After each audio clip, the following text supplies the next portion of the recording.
Hey, how y'all doing out there? Sorry for being late. I have no idea what all I'm going to get to, so we're going to do trending news, world news, global news. And as usual, you can join the show and chop it up with me live if you're interested. All you have to do is click the link. Click the link to join. Yep. So you can join live through YouTube, Facebook, and Twitch. We're also live on Rumble. I prefer for you to watch the show over on Rumble. If you want to join, you have to go through YouTube, Twitch, or Facebook. Let's go. Don't take my word for it. Look that mess up, please.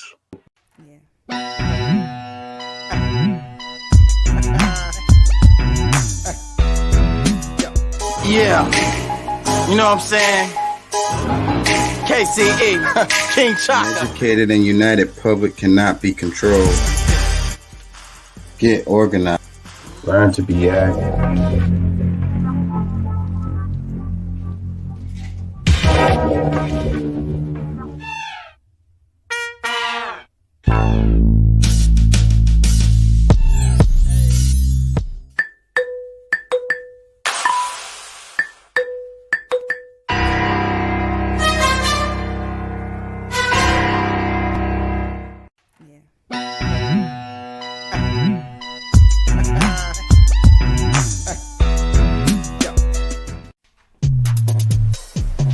Looks like we got us another hit.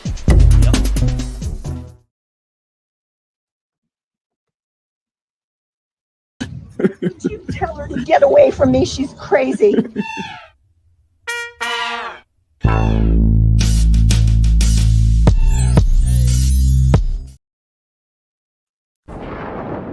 Choose your destiny.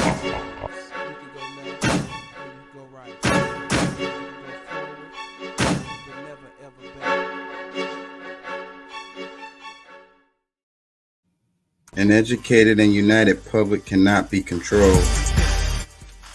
Get organized. Learn to be active. Investigate both sides of the argument. Come up with your own conclusions.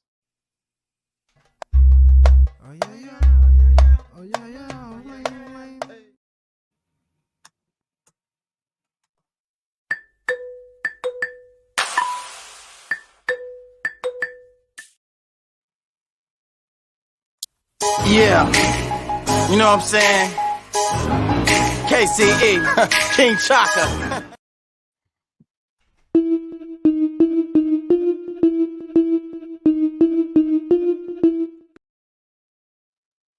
Hey, how y'all doing out there?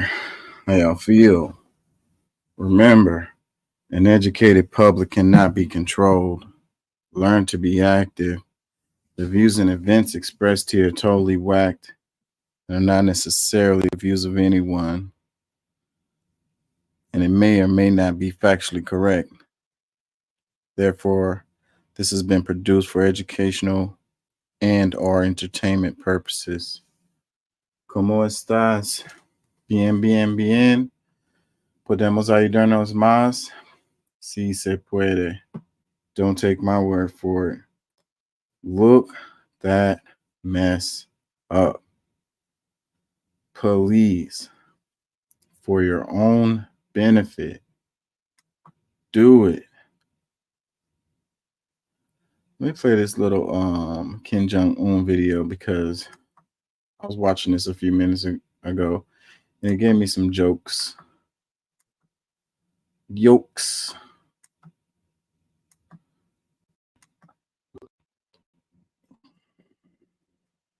창밖에 큰 물이 발생하여 적지 않은 시군들을 휩쓸었습니다. 김성은 동지께서는 고무단정에 오르시어 Better not let me slip and fall on these rocks. What's up with this?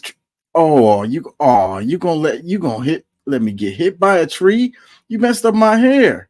What is wrong with you? Fired. You know what? You're dead. Let me play that back. You're dead. Remember those trees? When we get back, you're dead. You didn't see those trees. I don't know why this is so funny to me. Look, there's two people holding his hands. This dude can't walk down the. Come on, man. You do need help getting on those little boats, so I ain't gonna even lie. But look, tree coming, boop. What the F, bro? When we get back, you're dead. Oh my god. Oh my god. It's not a laughing matter, you know. They're flooding over there. Look at this. It's pretty crazy. This is North Korea. So yeah, they're having some pretty substantial flooding there. So Kim Jong-un came down to check it out. The guy who was driving the boat, we might not ever see him again. Oh man. Like, bro, you didn't see those trees? See, this is not funny. Look, the freaking houses, it's all the way up to the roof. Yeah, that's crazy. So it says footage broadcasted by North Korea's only state-controlled news station showed Kim Jong-un inspecting flooded areas in northern part of the country after significant flooding. The state-controlled outlet KCTV, which broadcasted this footage to North Korea during an evening broadcast earlier this week, claimed that people rescued and held at a nearby airport broke into cheers, shedding tears of boundless gratitude and emotion when they saw Kim inspecting the damage. According to officials, 4,100 homes, multiple public buildings, and railways flooded. 7,410 acres of agricultural fields were impacted. 5,000 people have reportedly been rescued. North Korea has not disclosed any deaths. Yeah, flooding like that, you know, somebody most likely, you know, lost their life. They don't want the rest of the world to be looking at them some kind of way, so they're not going to share that. Look, first comment. I didn't even read the comments. First comment, it says, dude driving the boat was never seen again. Like, that's exactly what I said. It's, another comment says, if Kim's riding around in a 10-foot Zodiac, they don't have nukes. Whatever, bro. You can't. You need those kind of boats for the water.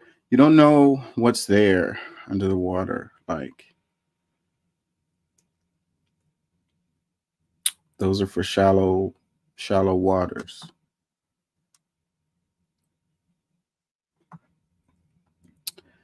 Another comment says, dude's driving the boat just killed his whole family. Another one says, RP to that boat driver for messing up Kim's hair. Another comment that says, like, I'm sorry, but how in the world do people of North Korea see him walking down terrain? A toddler could walk down with no help and think, yep, that's the chosen one. What a joke. Another one, yep, it's flooding, Kim Jong-un. Shoot, he didn't want to slip and fall. He was like, if y'all let me fall, somebody's going to be in trouble. Like, we're not going to let you fall, boss.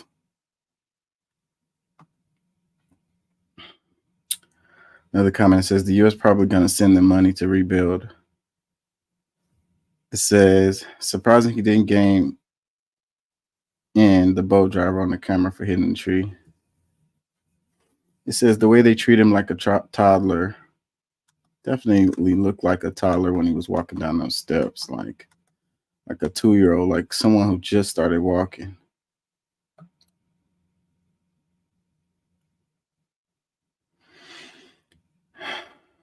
Yeah, I don't know why that was so funny to me.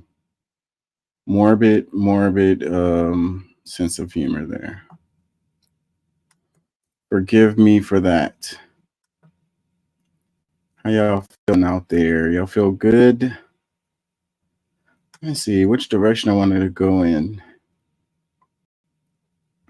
It's so freaking much going on. It's like it seems like a year has passed since Biden dropped out of the race. You had the Trump going to the black journalists thing and all of the stuff that went viral from there.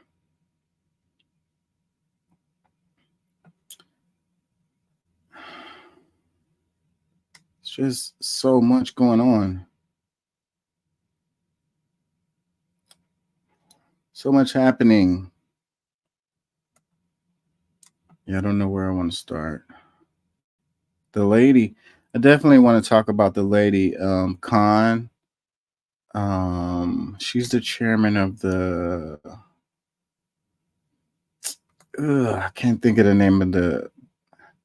She's the one who like holds these large corporations accountable, and you got some bipartisan stuff as far as the people who support her.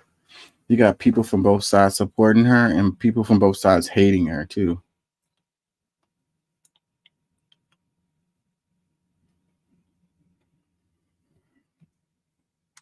I definitely want to cover that tonight. Because that's who you want to be. You want to be a person like her. Both sides hating you. You're doing something right. That's the case. Let's look at AP right quick. Look at some headlines really quickly.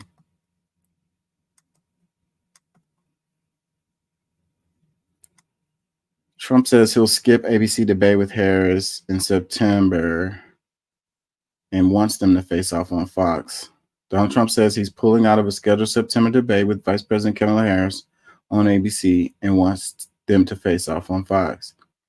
So, originally it was scheduled for him and Biden.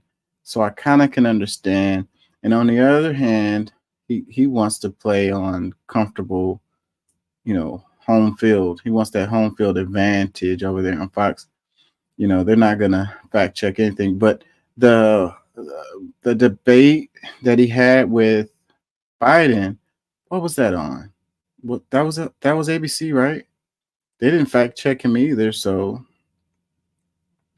I don't know. I think he'll feel more comfortable on Fox, and maybe it has something to do with the way that stuff went viral from the black journalist interview that he did. For the people that love him, it probably didn't hurt him because they're going to see it how they want to see it. But other folks, a lot of those clips went viral and not for good reasons. So this is AP News headlines. It says, after smooth campaign start, Kamala Harris faces a crucial week ahead. Oh, yeah, she officially has been nominated. So that is a done deal now. She received enough pledged delegates to get the Democratic nomination for the candidate of the President of the United States. Another headline, it says, some activists step on criticism of Shapiro and Kelly as Harris closes in on naming a running mate. Yeah. You already know, Shapiro's probably going to be the one.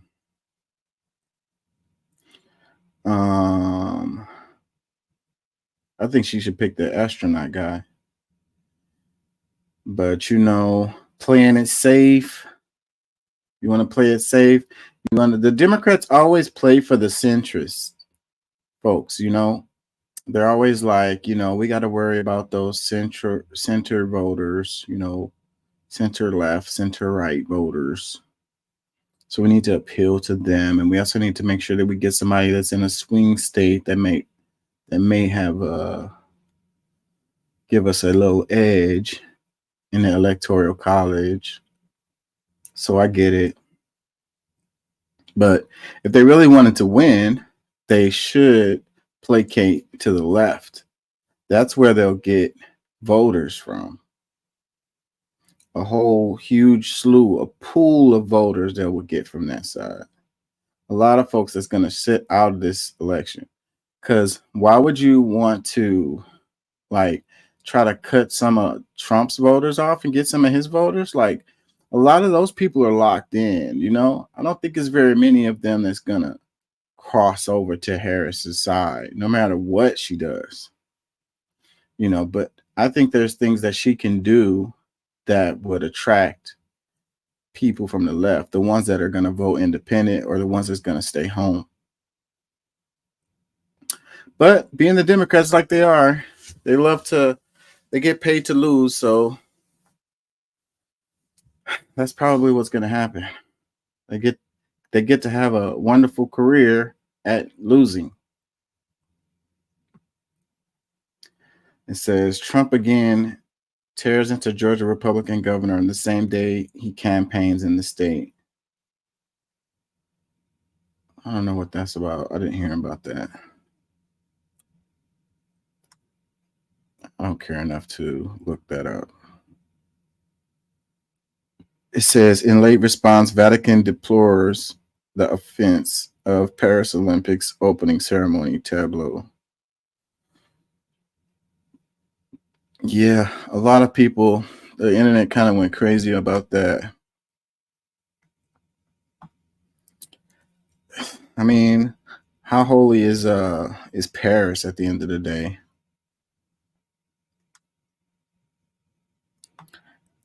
It says second gentleman Doug Ehoff acknowledges affair contributed to breakup for first marriage.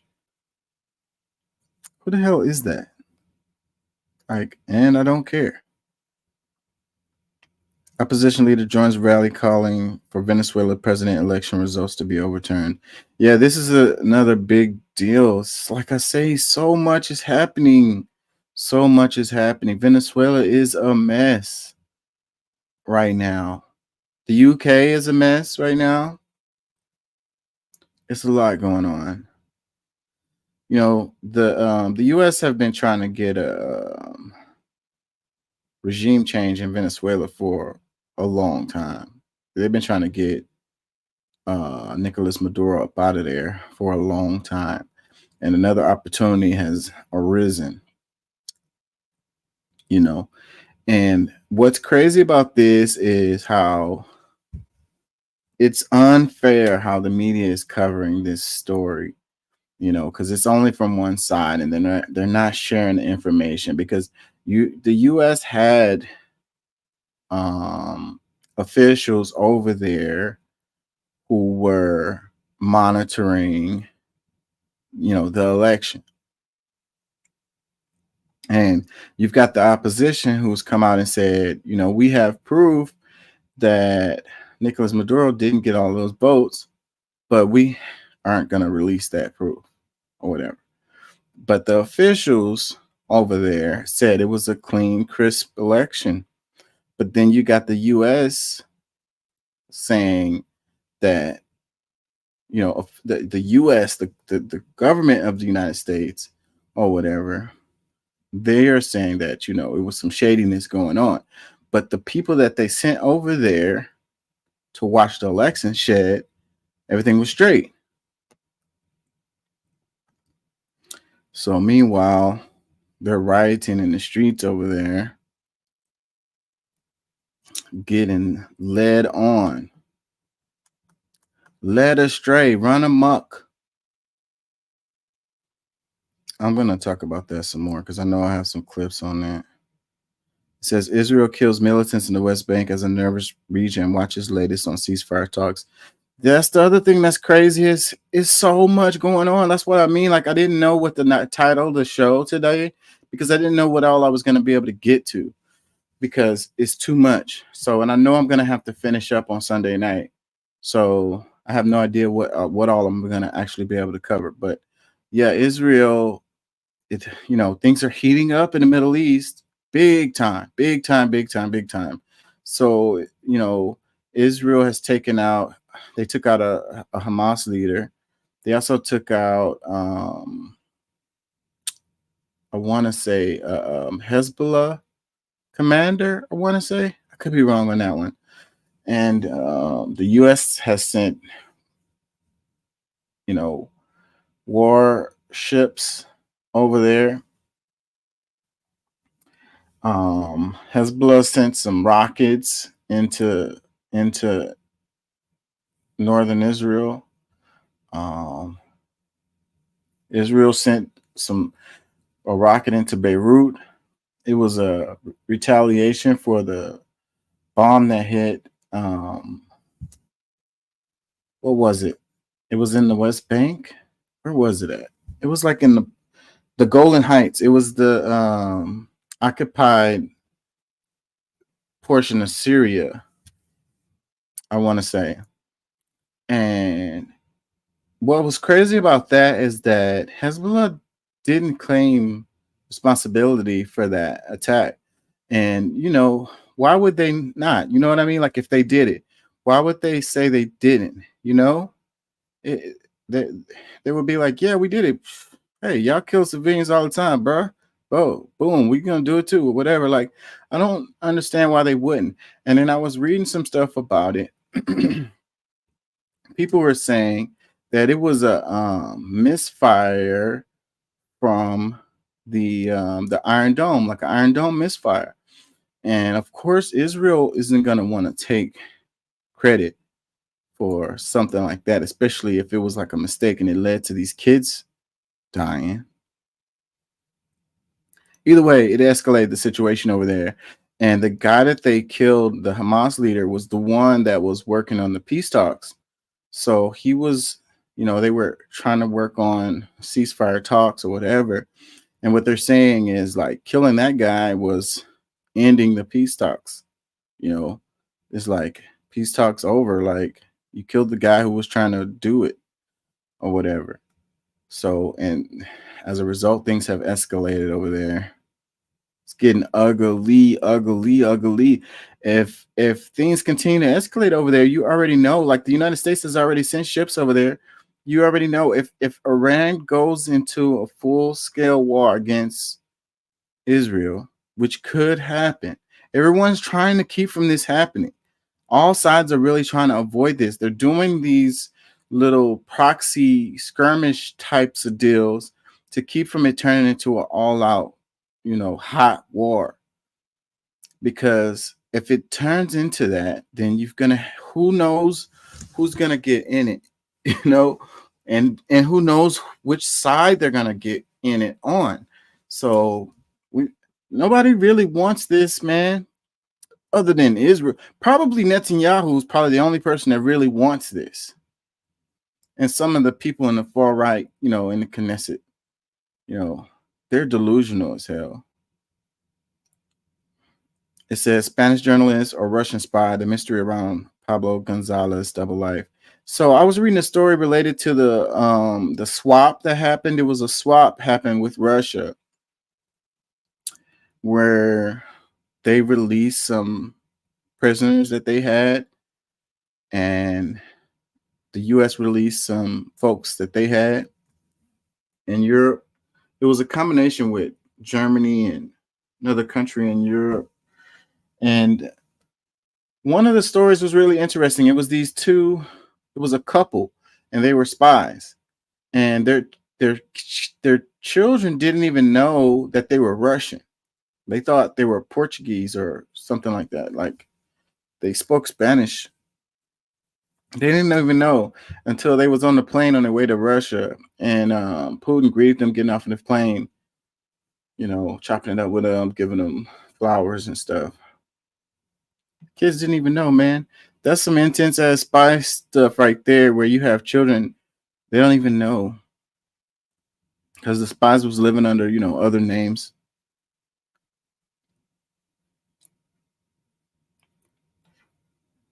Anyways, in the Olympics, it was something crazy happened with Shikari, she didn't get to warm up. And the other chick, what's her name?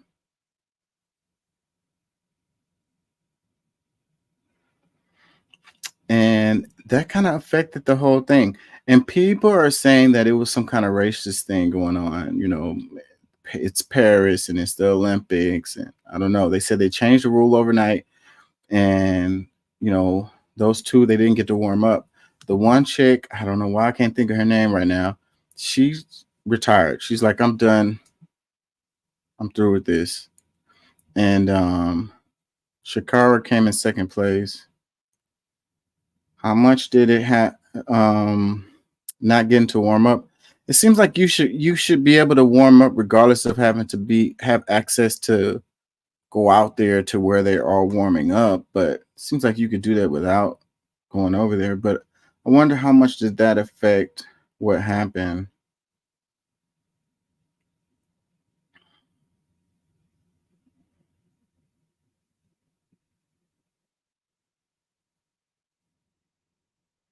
They're not talking about it in this one. I was trying to see. They're not talking about it. Shelly Ann, that's the one. So, okay, hold on. Let's look at this story real quick. As Shelly Ann Fraser-Pryce abruptly withdraws from Olympics 100 meters.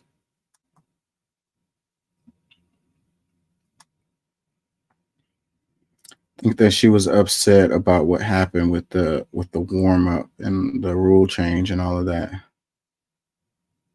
Are they gonna talk about that in here?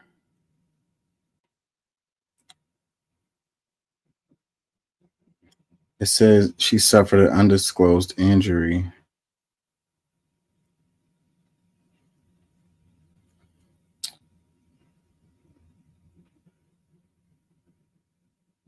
Maybe that happened and maybe it didn't.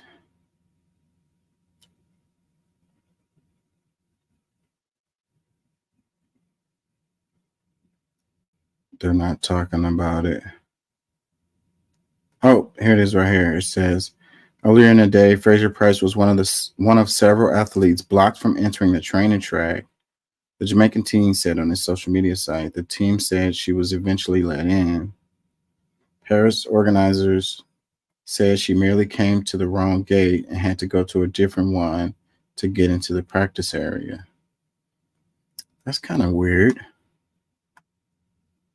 Fraser-Pryce has a total of 8 Olympic medals, including gold, 4x100 at the Toyota Games in 2021. She also has 16 medals in World Championships, including 5 titles in the 100, the most recent of which came in 2022. Yeah, I think they're rushing over that. It says her departure left the 100 without all 3 Jamaicans who swept the podium in Tokyo. Reigning champion Elaine Thompson-Herah shut down her season earlier this year with an Achilles tendon injury, and bronze medalist Shericka Jackson announced this week that she was focusing on the 200.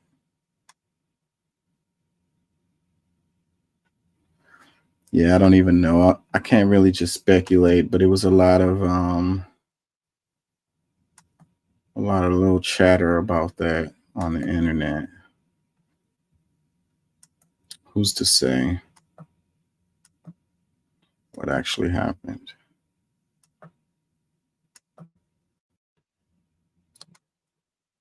I'm kind of winded because I freaking worked upstairs and I was running around. I just got off of work like 30-40 minutes ago. I'm still hot and a little sweaty.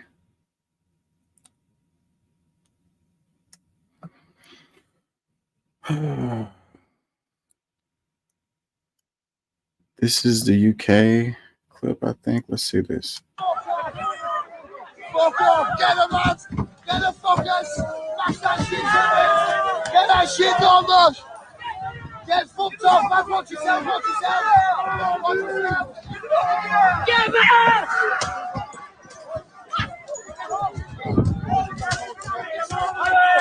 Get him out of here!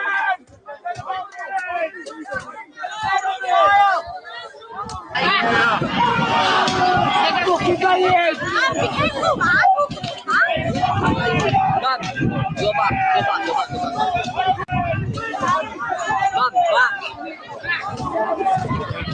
Yes, fucking move back, fuck your six up, move back.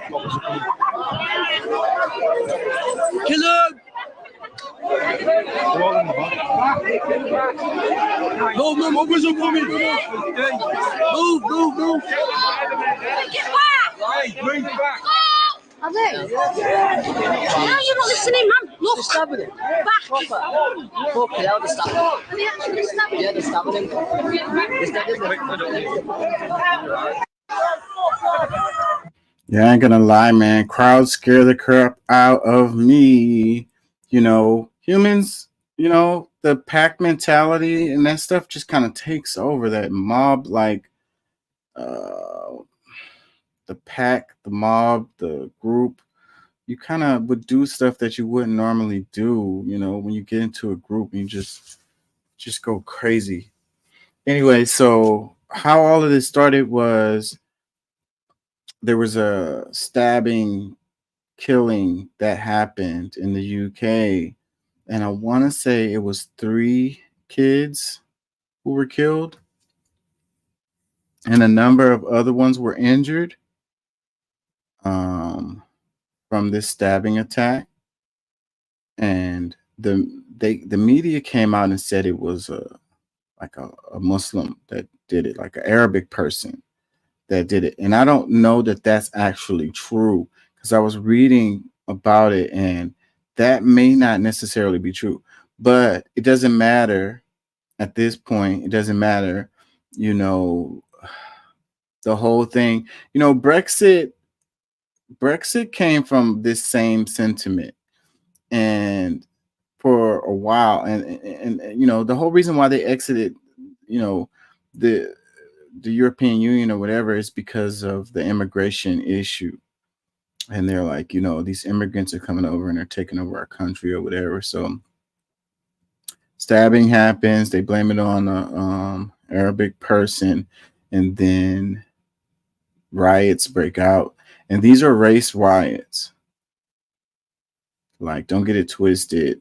So, you know, I've read about a lot of, you know, being an anthropologist and studying anthropology, cultural anthropology, a lot of what they call race riots. I've read a lot of stories of, and you know, they've happened. And it's always this kind of thing, like after something happens or whatever, and the people, it's, you know, the people are, it's a powder keg ready to jump off because people already have these sentiments. So then something happens, it's an excuse for them to just kind of wild out. African Stream posted this. It says, this was in Hull, England. Far right rioters attacked anyone they perceived to be a foreigner, which could be better understood as anyone non-white driving a car. You can hear, kill him and get him chance. Please be vigilant on the streets of England. These are unprecedented times. I wouldn't say it's unprecedented. Crazy, yes. Unprecedented, not so much. Let me read some comments. It says, this is reminiscent of the terror Black Africans faced after slavery was abolished in 1865. The only difference is in America, you lost your life and local elected officials often attended, and prominent people in the community would attend with their wives and their children dressed in Sunday attire. Black Americans were beaten and burned to death, and after the lynching, body parts of the deceased would be handed out to the audience as mementos to take home. There were some 6,000 lynchings in America, and maybe 3 were actually prosecuted by the law. Most of the time, law enforcement participated. Africans on the continent and the diaspora should research lynchings in America to understand what they see in the UK has always been a part of their history. The massacre of millions of indigenous people in North America was at the hands of the ancestors of those in this video. That's pretty harsh, but another comment, it says, a country that for centuries colonized literally half the world and usurped their wealth are mad at foreigners. Another comment, it says, was his accelerator broken? The way I would clear the road. I wouldn't have been out there. You got to know. It's what they say, read the room, bro. Stay inside. Chill. Lay low. Let this shit pass. Another comment says, to people asking why they didn't accelerate and ram into people, that's probably a mix of fear. They respect human lives more than the attackers know they would be taken to jail for attempted murder. Since the attackers were white, laws don't work for black and brown people the way they do for white people. Another comment, whites are feeling the power shift. I wonder if they dare to ask themselves, could these foreigners be following the resources we stole? Would these foreigners be in the backyard if we never stepped foot in theirs? Man, I don't like these borders, these arbitrary borders anyways. Like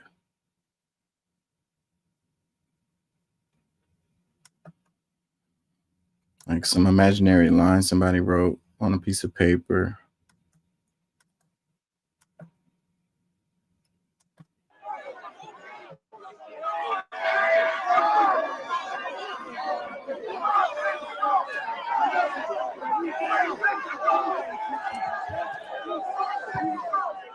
Right, I just need to say, everybody in our peaceful meeting, please need to keep it peaceful. We're not here for violence. The far right are here for violence. We're not. We don't want any antagonising. We just want them to do what they want to do, turn round and leave our picnic. The sooner the better. So, later tonight, the good people of Nottingham will be down here for a pint of beer. Black, white, all colours, not you. You're not welcome. So get out of our city. Come on. Stop the illegal migrants! You don't know what we're doing, lad. Stop the man! Can I have people's attention, please? Can we call a nurse in Southport? Stop the man! Stop the man! Stop the man! Stop the man! Stop the man!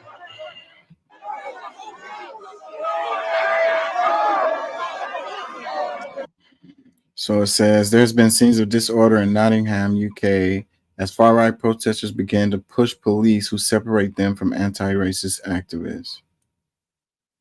You know when hell I will be out there in the streets.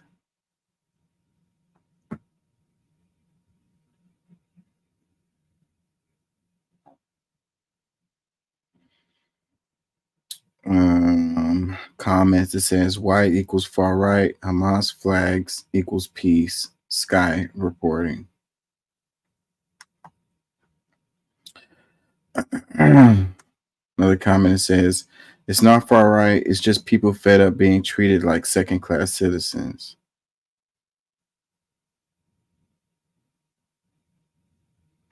Another comment, it says not far right, just British people wanting the government to listen rather than just branding them far right. Another one that says, nope, just working class. This comment right here, I think, is really telling. The one that says, it's not far right, it's just people fed up being treated like second-class citizens. It's treated like second-class citizens. So this is at the core of the issue right here, where you have people feeling like they're not being, treated fairly, right? It's really weird dynamic when you have the folks you have one side who feel like they're being oppressed, and then the other side, the one that they feel that is oppressing them, also feels like they're being oppressed. And it's like, what did the dude say? It was a video I was watching. The dude said, rights is not like a pie. It's not like, you get less if someone else gets more. It's like there's enough for everyone. Everyone can get rights. There's you don't get any less because the other person got rights.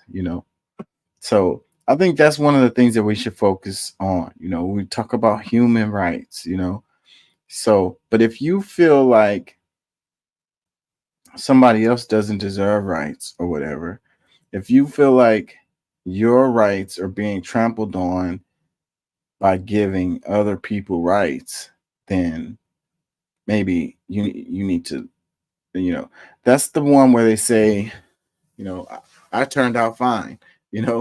I grew up without a dad, and I feel like my kids will be fine without a dad. I turned out fine. And it's like, you indeed did not turn out fine, if that's your perspective. If your perspective is that other people getting rights tramples on your rights, then you indeed did not turn out fine. It's like, who hurt you, bro?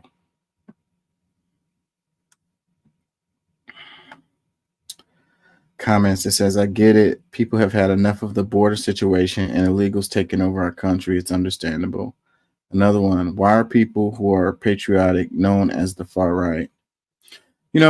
The media has to take accountability for a lot of this stuff. They love getting clicks. They want to get clicks.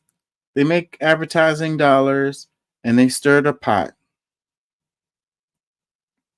And a lot of times it's not real. It's fake. It's just drummed up crap to get people emotional just for them to get clicks. But see, this is real right here. This, what's going on in the streets, that's real. If they did real journalism, and shared real information with people, maybe they won't get as many clicks, but they won't be adding fuel to the fire, sparking the powder keg.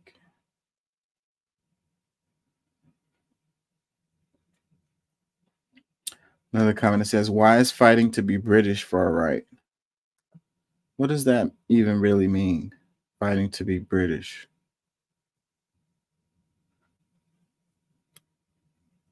Another comment that says, always far right, not just normal working class people who have had enough of what's going on in our country. I might not agree with the writing, but people are angry, and rightly so. In Leeds, the Romanians rioted, police ran, and nothing was said by any police or politician. 3 young girls were murdered. People, rightly or wrongly, were angry and lashed out. And the riot police came out, and the politicians labeled them thugs, and all of a sudden have new units to tackle. Yet the Leeds rioters get away scot-free. England is at a boiling point right now. And I wonder, how the news is going to label this, because whenever you had the Black Lives Matter protests, they called those people thugs and they were burning down their city and all of this. I wonder, are they going to say the same thing? As far as reading the comments right now, you can already see that the sentiments are different. They're burning stuff down. They're rioting. They're going up against the police. What is the difference? Explain to me. What's the difference?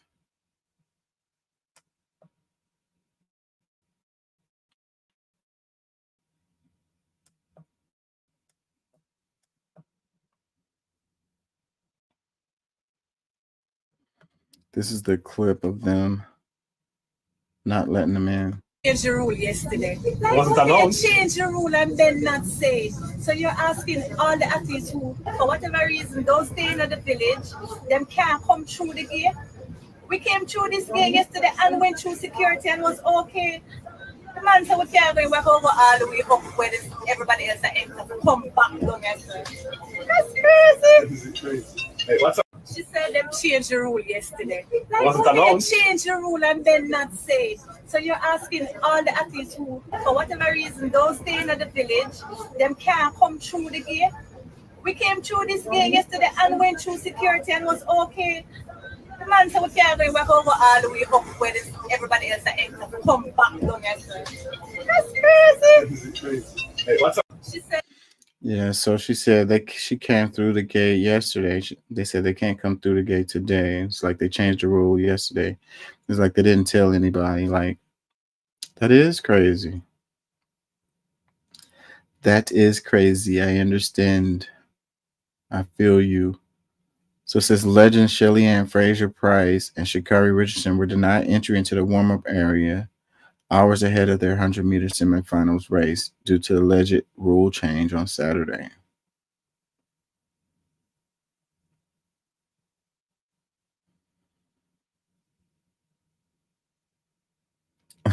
Comment says Paris Guan with bare slackness. They shouldn't host again. I wish I could say it in a Jamaican accent. I'm gonna sound really stupid, so I'm not gonna do it.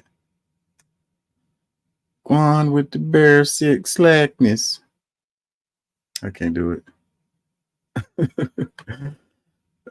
Comment says, why weren't the athletes notified of the change beforehand? Throw away the whole Paris Olympics, one big mess. Another one. These women are one of the major highlights of the Olympics, and this is how they treat them. Disgraceful.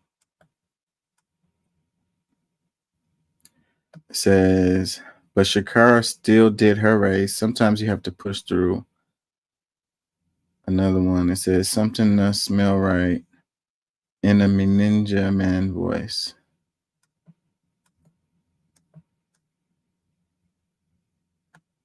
Another comment that says, seems like something to throw them off because how dare black women or people succeed.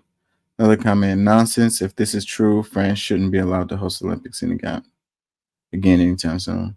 One more, it says, I knew something happened. Sha'Carri wasn't feeling it this last race. Who knows? It could have been nothing. Anxiety here. Nobody knows how or when Iran will respond. Thousands prayed for Ismail Haniyeh as he was laid to rest in Doha. But with the funeral rituals now over, the explosive fallout of his assassination in Tehran has left a region on edge, braced for possible retaliation from Iran and its proxies. The US has bolstered its defense capabilities in support of Israel. We certainly do not want to see this spread out to a wider regional conflict. We don't believe it has right now. We're going to continue to urge for de-escalation. And the best way for that to happen is for this ceasefire deal to come through. But security experts fear there could be a much harsher response from Iran than its attack in April, when the US and its allies helped down nearly all of the more than 300 missiles and drones fired at Israel. While all sides insist they don't want the shadow conflict to escalate into open war, the potential for a miscalculation that crosses a red line is very high. I think both sides, on the one hand, do not want things to get out of control. On the other hand, both sides do not want to be the one that takes the step back. The problem is that each side pushes on the assumption that the other doesn't want an all-out war. Right. But yes, it could happen again if something gets out of control, like in Iran, like a Hezbollah attack in Tel Aviv, causes tens of dead. While the world's attention is focused on another front in Gaza, Palestinians continue to count their dead and injured every day. They know Haniyeh's assassination only means worse is to come. We're being starved and killed, said this man. It's enough. We just want freedom and dignity. Saturday always sees mass protests demanding the release of hostages, but today those demonstrations have all been cancelled for security reasons. Michelle? Deborah Potter, thank you. There are. So it says the U.S. is sending more military forces to the Middle East as tensions escalate. Iran has vowed to retaliate after the assassination of Hamas leader in Tehran this week. Israel has yet to claim responsibility for the attack. Yeah, so this is what's happening.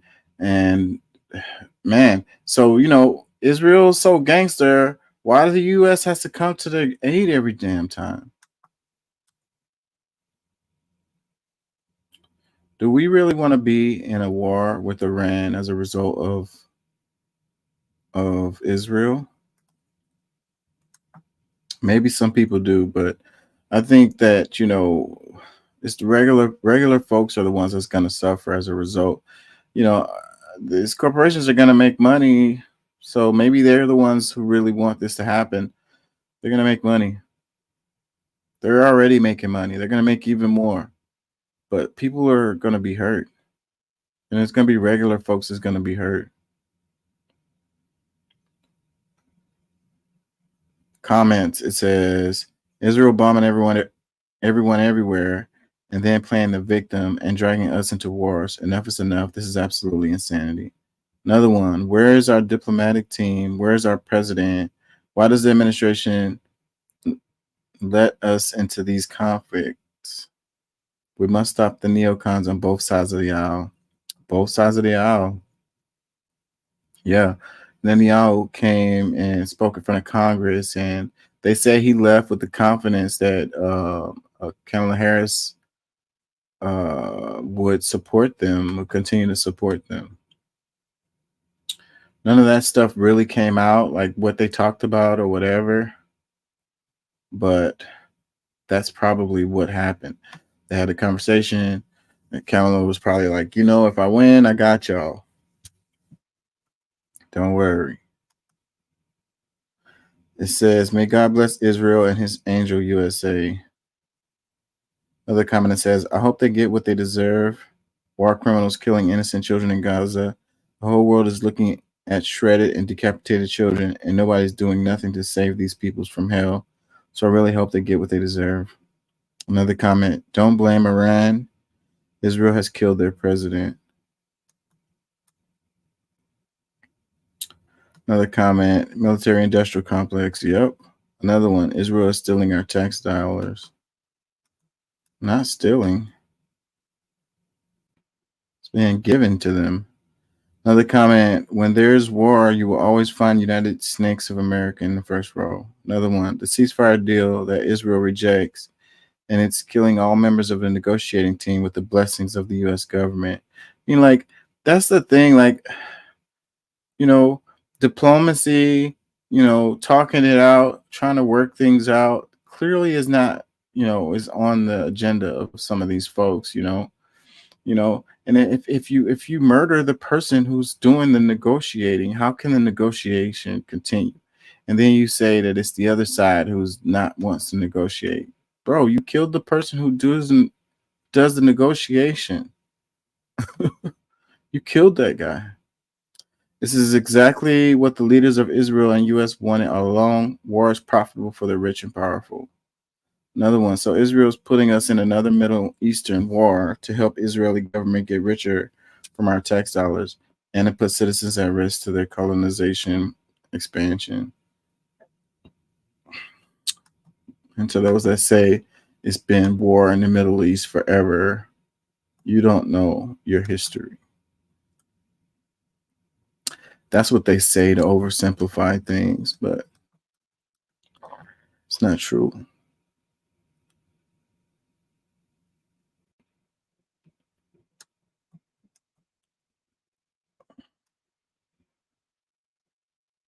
What is this one? Arizona-Mexico border. The desert is quiet. We rode along with Border Patrol agents as they searched for migrants. We didn't see a single encounter with Agent Robert Ortiz. How many illegal apprehensions are you conducting these days? So right now, numbers have gone down quite a bit. We are averaging anywhere from 200 to 400. What was that number like 7-8 months ago? Just here in Tucson sector alone, you're talking about 1,800, 2,000 a day. Just about 7 months ago, when the U.S. was seeing record numbers of migrants illegally crossing into the U.S., a number of camps like this were set up all along the border to provide refuge for migrants as they are awaiting Border Patrol processing. But since that time, most of these camps have been dismantled or sit abandoned like this. In June, President Biden announced an executive order that expedites deportations without hearing asylum claims, after a bipartisan border deal in Congress fell through. And while migrant crossings had been declining since last year's highs, the administration says the order is working. Migrant apprehensions at the border dropped from about 250,000 in December to under 60,000 in July. Department of Homeland Security Secretary Alejandro Mayorkas says restricting asylum is among several reasons fewer migrants are attempting the illegal crossing. We have been able to return or remove a record number of people this past year, almost 875,000 individuals. We have worked with other countries to accept the return of their nationals who do not qualify for relief under United States law. The impact of that executive order is evident at this migrant shelter in Nogales, Mexico, where families from South, Central, and Latin America come seeking relief and a chance at asylum. Back behind these walls are about 80 or so beds. This place is generally filled to capacity. Johanna Oviedo is a shelter worker. So can you just tell me about this shelter? What are the services you provide? Okay, we provide medical assistance, all the meals. And volunteers help migrants learn about the immigration process. Miguel Flores knows the repercussions after being detained and deported in 2018 for crossing illegally. But this year, he left his home in central Mexico anyway to try again legally, fearing violent drug cartels. He's been here with his family for 3 months. Why are you trying to get to the U.S.? Not a decision I wanted to make, he says. But for the safety of me and my family, I couldn't stay. Flores says he just wants to work in the U.S. His autistic son is a U.S. citizen. Every morning, he tries to secure a meeting with immigration officials through its official app. How long will you continue to do this here? ¿Por cuánto tiempo esperas esperar? I don't know, he says, but I have faith, God willing, that I will get an appointment. For CBS Mornings, I'm Adam Yamaguchi along the Arizona-Mexico border. So it says U.S. Border Patrol agents recorded less than 60,000 migrants apprehensions along the U.S.-Mexico border in July. It marks the 5th consecutive monthly drop as unlawful crossings are at their lowest level since September 2020. You know, and I kind of wonder why the news isn't really covering this very much. I'm not seeing this very much. So I think that it kind of goes against their narrative. You know, for one, they want to say that Biden, you know, is terrible with the border. And that's what they were saying with Kamala Harris. It's like Kamala Harris was supposed to be doing something at the border and she didn't. She failed, Like, so this type of thing, it doesn't follow their narrative. So don't cover it, you know, ignore it, pretend it's not a thing, or say they're lying, you know, they're lies. It's kind of like when we had the caravan that went to the border and the folks like the Texas, the truckers or whatever that went down to the border to like stop illegal immigration or whatever. And then when they got there, they didn't see a flood of people coming across the border. They saw a trickle, you know. The media twist things and get people to thinking certain ways, and you know, when they go and they see it for themselves, it's not what they thought it was going to be because they see these news stories over and over again. Again, like I say, the media has a big part in this whole thing. The journalism is dead. It's just clickbait. Everything is clickbait. Everything is sensational. Everything is like emotional stories, you know, fluff stories where they're not even really saying anything. I read articles all the time and I could tell it's a fluff story by the time I get to the 3rd paragraph or whatever. I'm like, oh, this is a fluff story, and I'll just exit out of it because they're not saying anything. They just have a headline. Comments, it says, I wonder if this has to do with election being around the corner. I wonder if this has to do with election being around the corner. Well, of course it does, buddy. Another comment says, they are already here now. Okay. Another comment says, Democrat propaganda, there is no slowdown. There goes the people who are saying, you know, they're lying. The news is lying. They went and did these interviews with these people at the border, and those people they're all lying. Another comment says, please explain the 20 to 30 million that came across illegally and Harris is screaming all welcome. Where did you get that information from? 20 to 30 million? Where are those people? Where are 20 to 30 million people? Come on now. You know, if it was numbers like that, we'd be overrun already. Another comment says Biden fixes what Republican Congress refused to. Another comment, it said Republicans must have their panties in a bunch over this. Another comment, it says lies. Another comment, what about the 100,000 illegal immigrants invited into the United States by Biden-Harris administration? Where are you getting this from, buddy? Another comment says, oh, is there an election coming up? Yep, you bet your pretty little tushy there is. It says, out of the 48 months Biden has been in office, disastrous. See, that's a fair comment right there. It's like, but the Democrats always say, it's the Republicans that kept us from doing it. Da, da, da, da, da. That's why we can't never get nothing done. It's the Republicans. I'll be like, man, come on, bro. Get all the way up out of here. Whenever the Republicans trying to do something, they just ram it on through. They never make no excuse talking about the Democrats got in our way. Like, hardly ever. You hardly ever hear that excuse.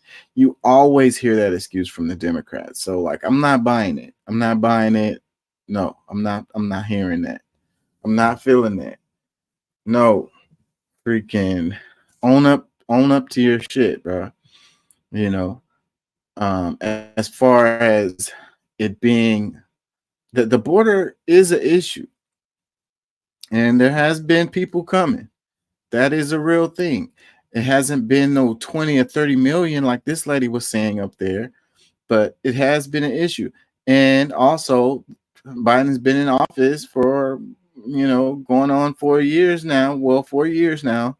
And, so he wants to do something right at the end when the election is coming. So, I mean, that is a fair, that's a fair comment there. It's like, what took you so long, bro? Couldn't you have done that 3 years ago? No, it was the Republicans that got in the way. But it is true that they had a bipartisan border bill that the Republicans actually, they're the ones who introduced it. And then they freaking flipped on it and was like, nah, we don't like it. And it was like, people say, they added stuff to it or whatever. The funding, there was like, you put in funding for Ukraine or you put in funding for Israel or whatever, and that's the reason why or whatever. That may be true, but I think that the border issue is a vote getting machine, and neither side really wants to fix it. You use it to get votes. If you fix it, then you no longer can use that as a way to get votes.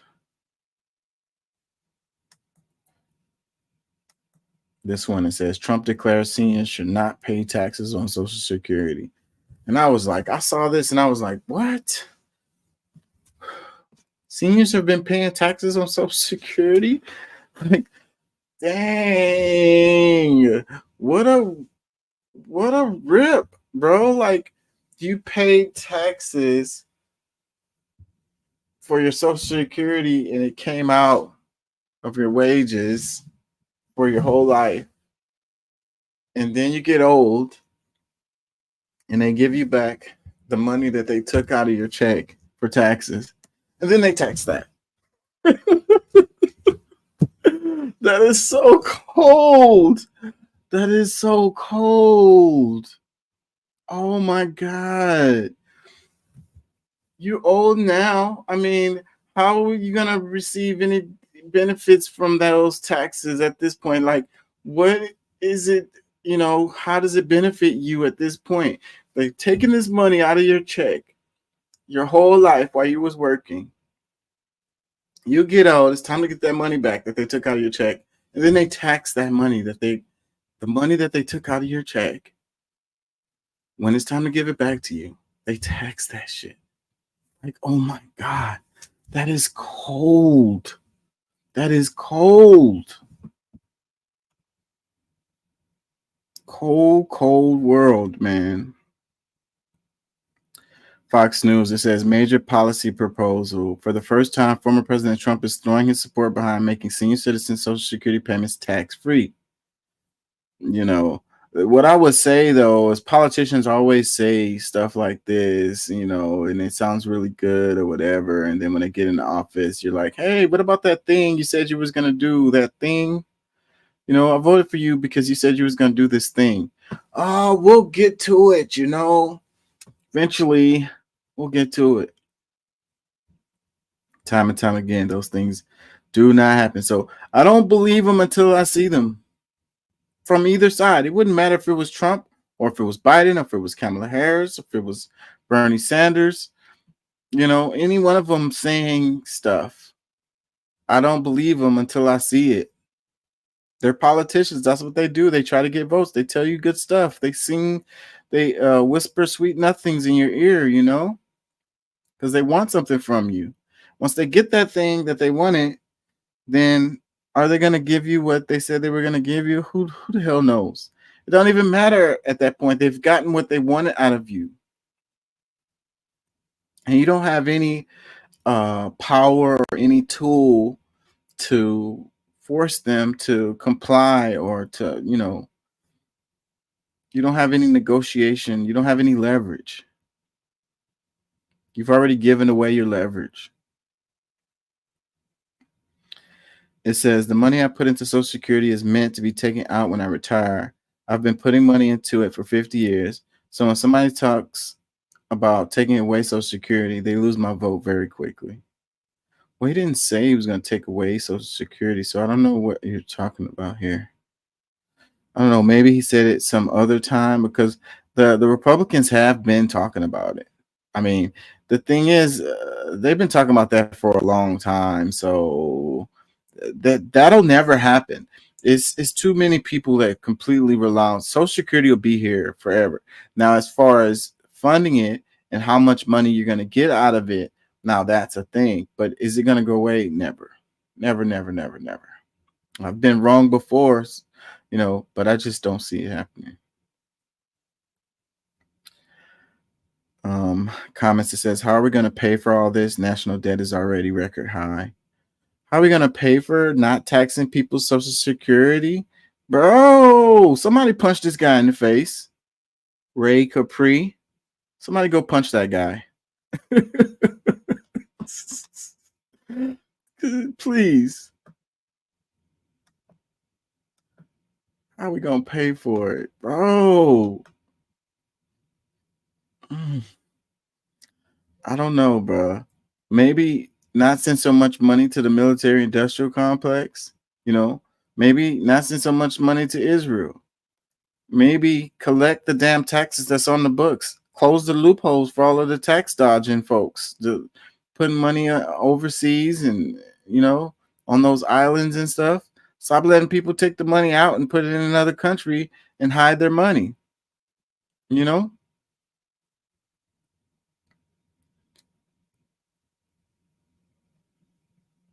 Anyways, you know, stop bailing out the banks, you know, stop subsidizing these big ass corporations.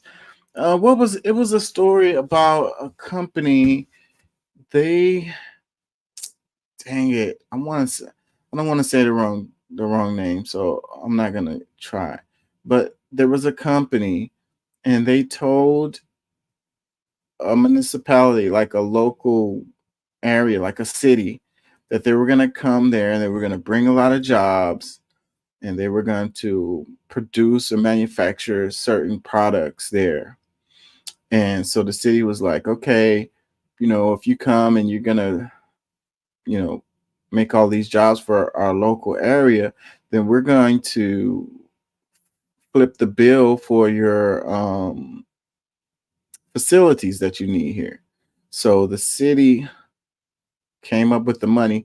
It was a lot of money too, like in the billions of dollars, to build this huge complex, acres and acres of space for them to do manufacturing. And nothing ever happened. They don't know what's going on in the building. Like it seems like there's nothing happening inside that particular building. Like, and the city was broke. Like they had to, finagle and crowd sponsor to get the money to build these facilities for this company. And they didn't do what they said they was going to do at all. They didn't provide no jobs, like zero. And this is the same story that happens over and over and over and over again, So when people they're angry at the politicians, I think their anger is misdirected. The politicians, like when they're talking about the damn, so the stock market dropped dramatically a couple of days ago. Let me look at my thing. I think it's all still down. Yeah, it's all still down. Because the news came out that unemployment rate was up. People don't have jobs and stuff like that. And Wall Street looked at it as a recession coming or hitting or coming around the corner or whatever. And it caused all of the stocks to just drop. Huge percentages. They haven't recovered yet from what I'm looking at. And so when you're mad at the politicians, you're mad at the Fed because they're saying like the Fed cutting interest rates or raising interest rates or whatever. At the end of the day, the government, they aren't the ones that provide jobs. You know what I mean? They're not. The way you pay your bills is through your job. Where you work at. The corporations, they're the ones who set the prices of everything. Like the politicians don't have no real control over that stuff. Like your anger should be at these damn major conglomerates, these multinational monopolies. Anyways, comments, it says, I respect Trump's decision to not tax Social Security for seniors. I don't respect paying off people's student loans. What is the problem with people having the issue with the student loan thing? I don't really get the anger that people are so angry about the student loans. I don't really get that. Comments, it says, why should we pay taxes on money that's already been taxed? I'm saying, let's double, triple tax it. Let's tax it a third and a fourth time. How about that? Maybe if you live to be 140 years old, maybe we'll give you some of it back. And then we'll tax it again. Oh my God. Like, that's so cold. Another comment says, nobody should be paying taxes on Social Security. They were already taxed. I didn't even know that was a thing. I swear I didn't know it was a thing. That's why this caught my eye, and that's why I shared it. It says, I love this. Biden tried to bribe the young people to get their votes by having taxpayers pay their student loans. Trump stole Biden's playbook, first with no tax on tips, and now no tax on senior Social Security payments. Trump is a genius. But again, and I like all of this, but is it really going to happen? Right now, it's just talk. Let's see some legislation show up. Let's see a bill. Let's see who votes on it. Another comment, it says, do not fall for the okie doke seniors. It's a scam. With Donald, always he'll do anything for your vote to keep him out of jail. All of the politicians do it. So yes, it's very likely a scam. Another comment, it says, taxes on Social Security. What the hell? It's your earned money. You already pay taxes on. Dems gotta go. Vote red. Yeah, well, I mean, see, it's two wings, one bird. So, I mean, the Republicans have been in office. So, how long have they been taxing Social Security? You know, did they just start doing that when the Dems were in charge? I'm willing to say, I'm willing to guess that no. Obviously, this has been a thing. Comment, it says, one thing I don't understand about people, you lived better under Trump. The world was at peace and the economy was growing. Everything was cheap. That part of this don't people understand. None of that is fucking true. The world was at peace. The economy was growing. Everything was cheap. None of that is true, bro. None of that is true.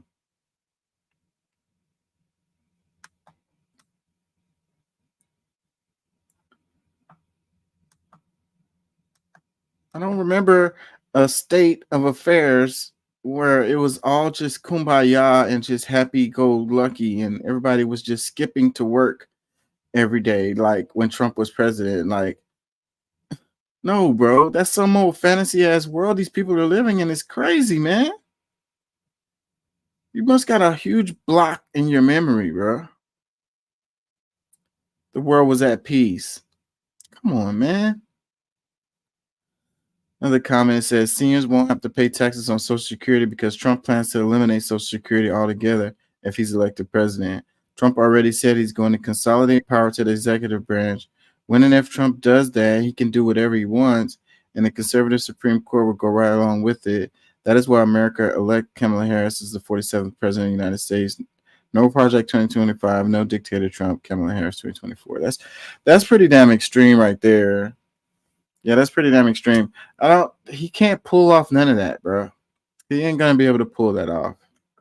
Even if he did want to do that, he wouldn't be able to pull that off. There's no way.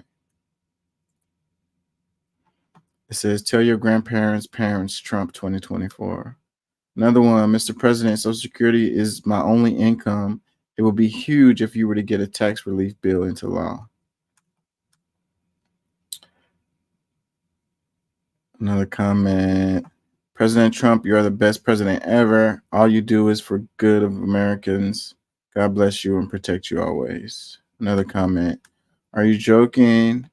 You know he would never do this. He just likes to talk. The only people who get money from him are the rich. He's already proven it.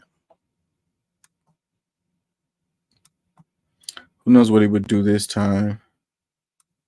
One thing about Trump is he's kind of a wild hair, if you will. He always does some surprising stuff.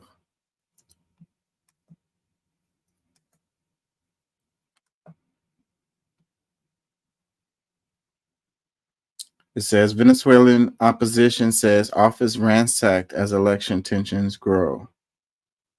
So opposition candidate Edmundo Gonzalez condemns vandalism as Venezuela faces mounting calls to release full vote tallies. Yeah, so and they're ransacking the office, and then he's saying, I don't condone violence, vandalism, but they're doing that probably in support of you. So it says CIA proxy offices got raided. Who gives? There were over 900 international observers, and the conclusion is that elections were free and without intervention. Another failed U.S. coup. So this is basically what is the real truth here. This guy put in this short little comment.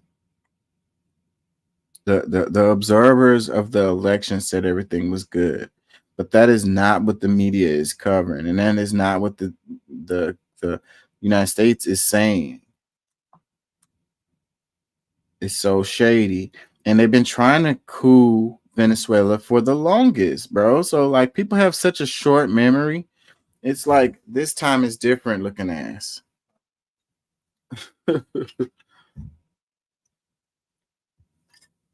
The United States, they don't give up, bro. Just because time passed by doesn't mean that they're gonna be like, oh, I guess we lost that one. No, the U.S. is like, bro, next time we have a shot at this, we're going in.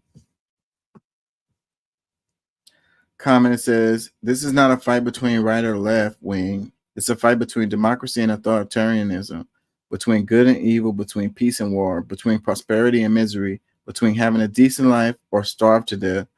Please, I know many of you left-wing supporters think that USA is creating all of this just to steal the petrol from our country. But you know who have been doing so for over 25 years? China, Russia, and Cuba, leaving our people starving to death. It's like if a father, instead of bringing money and food to his family, he gives to his neighbors and friends so they don't denounce him, because every day when he comes home, he beats his wife and kids. Of course, the neighborhood will be happy and his friends also. But what happens inside that home, just the wife and kids know it. Please choose wisely.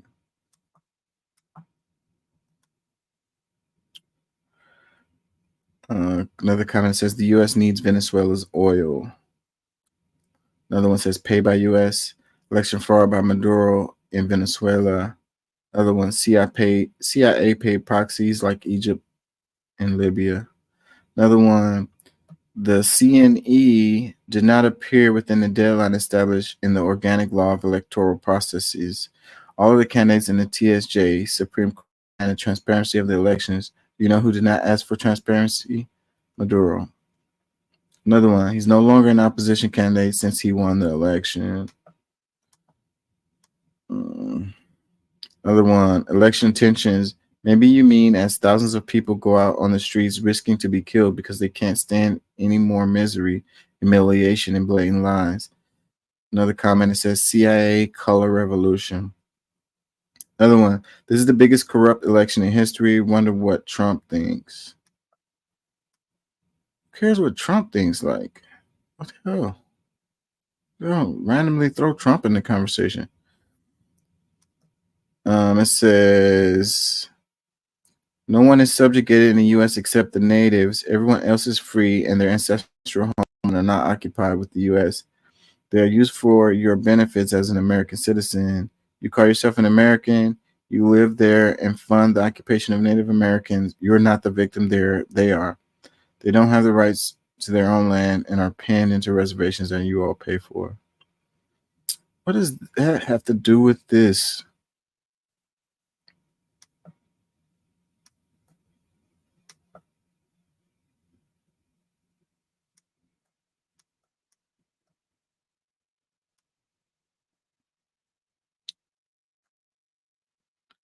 This is interesting. I know I'm jumping around, but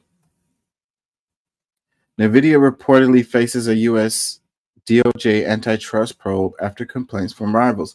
So this is interesting right here because this kind of underscores a lot of what's happening. So I think a lot of people don't really understand what is happening on the global stage, you know, but you have to think of things in, first off, the corporations are running everything, full stop. Second, when you're looking at wars, they're economically driven, okay? It's about resources, it's about technology, stuff like that. So when they talk about China and they're like, you know, China, okay? What they're talking about is Chinese corporations, okay? And competing with those corporations, you know, and not wanting to compete with those corporations, okay? Certain technology like chips, software, stuff like that. The stuff that goes into your phones, you know? So, you know, like the Wi-Fi networks, stuff like that. So it's like the American companies want their companies to be the most successful, and they want to have access to these markets that are, you know, global markets, right? And they also don't want competition. They don't like competition. They want to win, right? Everybody wants to win. So the same is true for China and Russia and India any of the big players on the scene, whatever technologies that they have, they want to win and they don't really want competition. Okay. So what happens is, you know, you have a company, they come out with a superior product, a superior service, a superior technology. And then the other guy is like, screw them. We can't compete with them. They're going to mash us. So we're not going to give them access to our market over here. You know what I mean? Because we don't want our consumers. They look at you as a, you're a consumer. You're like, they own you. You know what I mean? They don't want you to know that you have other options or whatever, or they want to take your options away from you. They don't want you to, you know, because you're going to choose the better one. You're going to choose the one that's, you know, the superior technology. You don't care if it's an American company or if it's a Chinese company or whatever it is. You don't care. You don't, most of the time, you don't even know. Most of us, we don't care and we don't know. We don't know and we don't care. We don't care to even know. So the phone that works the best, has the most memory, goes the fastest, has the apps and gadgets or whatever on it that you want to use, cameras or whatever the hell, best picture quality or whatever, that's the ones you're going to choose, right? But, and they know this. So they're not going to give you that option because they want their companies to make that money off of you. You understand? So this is what we're talking about here. When we're talking about, it says NVIDIA reportedly faces a US DOJ antitrust probe after complaints from rivals. So there's many companies that should be getting busted up. When they talk about antitrust, it's like it's a monopoly, you know. It controls too much of a sector of a particular market, and it should be broken up into smaller companies, because once a company gets so big, then there's nothing you could do with it. It becomes a behemoth and it's just all powerful and it just dictates the market. So, you know, we have companies over here that are US companies that needs to be busted up. But you see the US, it says the US DOJ antitrust probe into NVIDIA. So when people been saying that NVIDIA is going to be the future, you got a lot of people talking about investing. They said, what's her name?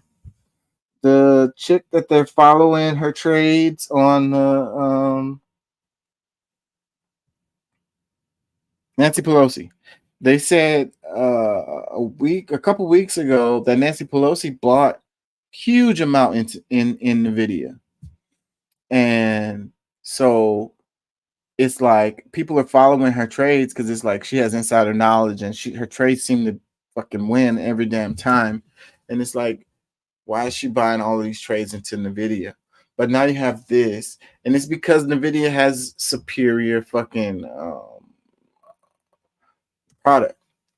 Anyways, hopefully y'all got an understanding of what I'm trying to say, because when you go into war with somebody else, like wars aren't fought the way they were before. You have these hacks and these sabotages, and you have these hostile takeovers.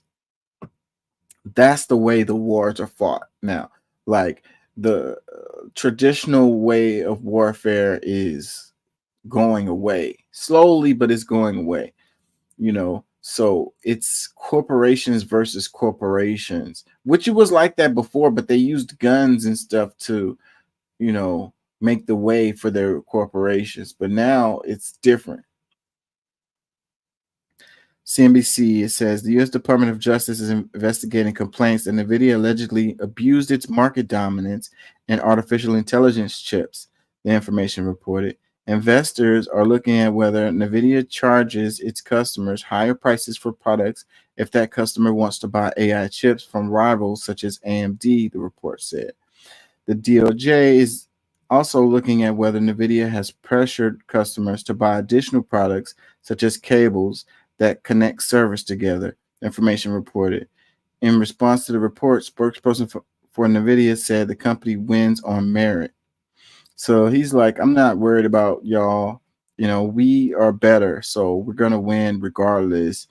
And so, you know, you really wouldn't be surprised at them charging more if you want to go outside of their little network or whatever. It kind of works like that with everything, you know. You stay within the network, the prices are cheaper. You go outside the network, the prices are more. That's to kind of push you to keep you to inside the network. That's a common business practice. Not to say it's right. I'm not talking about right and wrong here. That's the thing you have to understand. I'm not picking a side. You know, sometimes everybody's bad guys. You know, there's no good guy in the story. The comment, it says, the DOJ looking for another payment, huh? They bounce from Facebook to NVIDIA and others making millions. When you start making millions, expect to send them a payment. Another comment. Anybody notice there are 3 airlines, 3 cell phone companies? ISPs don't compete with each other in local markets. Leave America Tech alone. They're competing with international companies. They are actually supported by their governments. Boom, boom, boom, boom, boom, boom, boom. That's basically what I was saying right there. It's a monopoly. Each damn sector has a monopoly. Like, there's monopolies all over the place.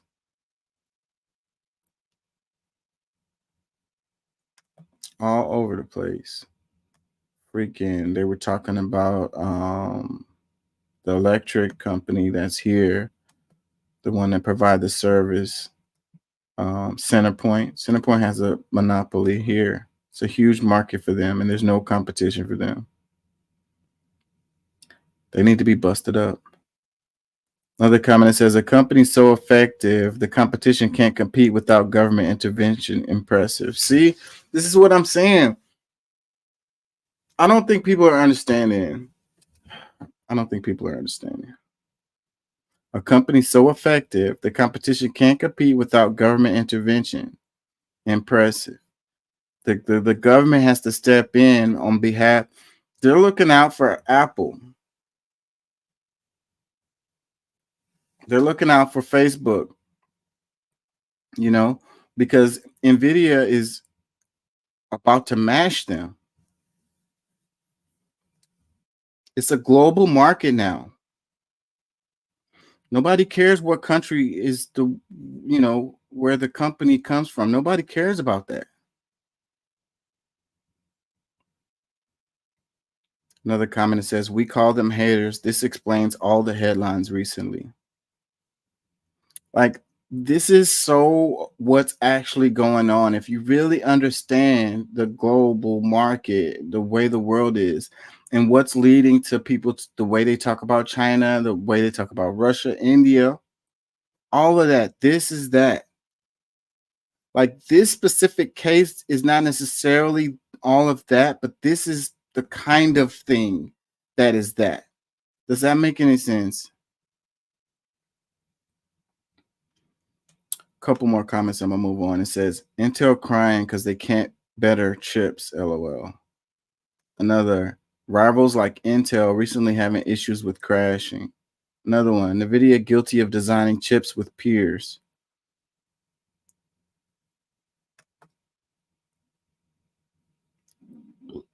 TLDR jealousy. A couple more. It says, where's the smoke? Where there's smoke, there's fire. Another one, even after the infrastructure money that is flowing into foundries, Intel is laying off 15% of its workforce. If we don't keep moving ahead, we're going to fall woefully behind in chip manufacturing. Leave NVIDIA alone. Leave the marketplace alone. I don't believe in like leaving the market alone or whatever, because I don't believe there's a free market. You know, and you have to intervene at some point, not in the way that we like to intervene as far as too big to fail. Let them fail. If they suck, let them fail. But we need to be able to have some power in our lives. And if we just let these companies get so freaking big and monopolize whole sectors, then we won't have any power. We won't have any say so. It'll just be these big companies really dictating everything to us. It won't matter about the government. It won't matter who's president. It won't matter Africa, Asia, Russia, India. None of that matters. This is how big this is. None of that matters.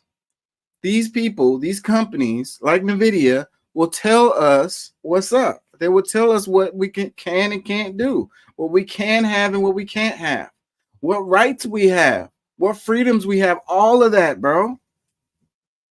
Y'all not hearing me. I know y'all not hearing me. So y'all don't get it. But that's okay. That's okay. Okay, this is what I mentioned a minute ago.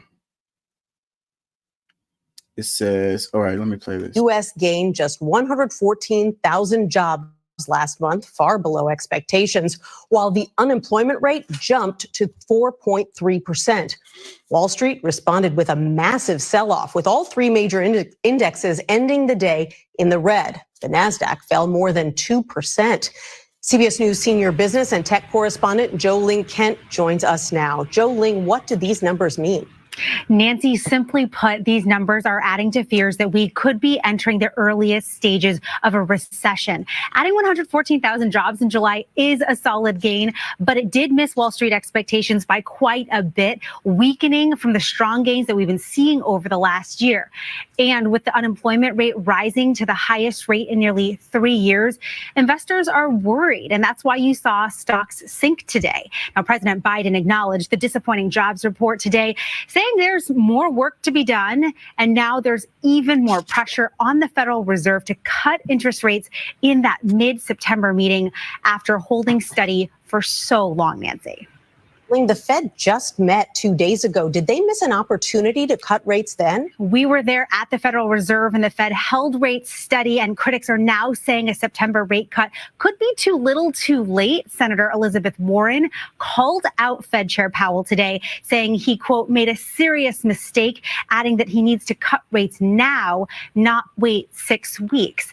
Powell on Wednesday told us reporters and telegraphing a September rate cut could be on the table. But now the market's predicting that could be a half a point instead of just a quarter point.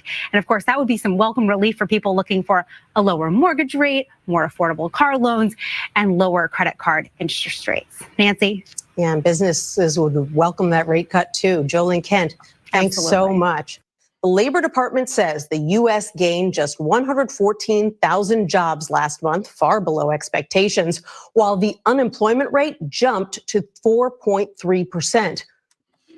And those numbers aren't very good when it comes to like unemployment numbers. Those numbers are probably higher. And then with the jump in jobs, like the numbers are skewed because you got people who have more than one job. And you have people who aren't in the job market anymore, which doesn't show in those unemployment rate, percentages, those numbers.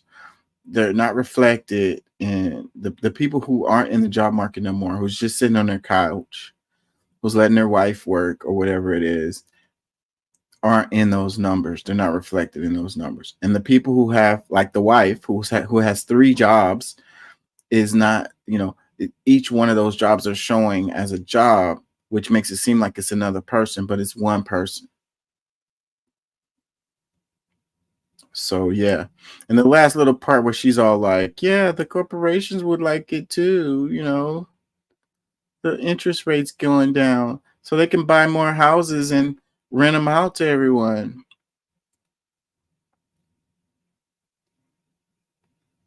It says hiring slowed significantly in July, with just 114 jobs added, falling short of expectations. The unemployment rate rose 4.3%, the highest in nearly 3 years, causing stocks to tumble amid concerns of an impending recession.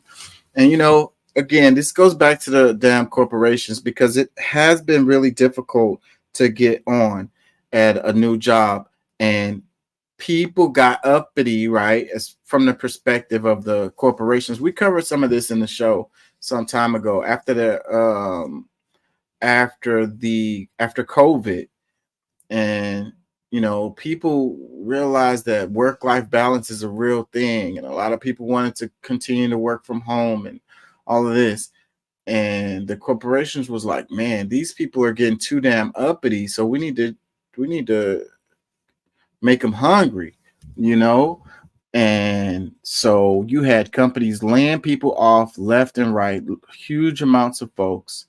And so they wanted to make the job market where it's a lot of people looking for jobs, because that makes it benefits the corporations, because they can pay people less because they're hungry.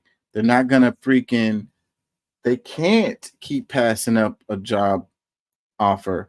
They get a job offer and then they lowball them on their salary, and they're looking at their kids, they're looking at their mortgage, and they're like, man, I got to take this damn job. I got to take this job at this amount that they're offering me, because I already been out of work for a minute and the bills just keep coming every month.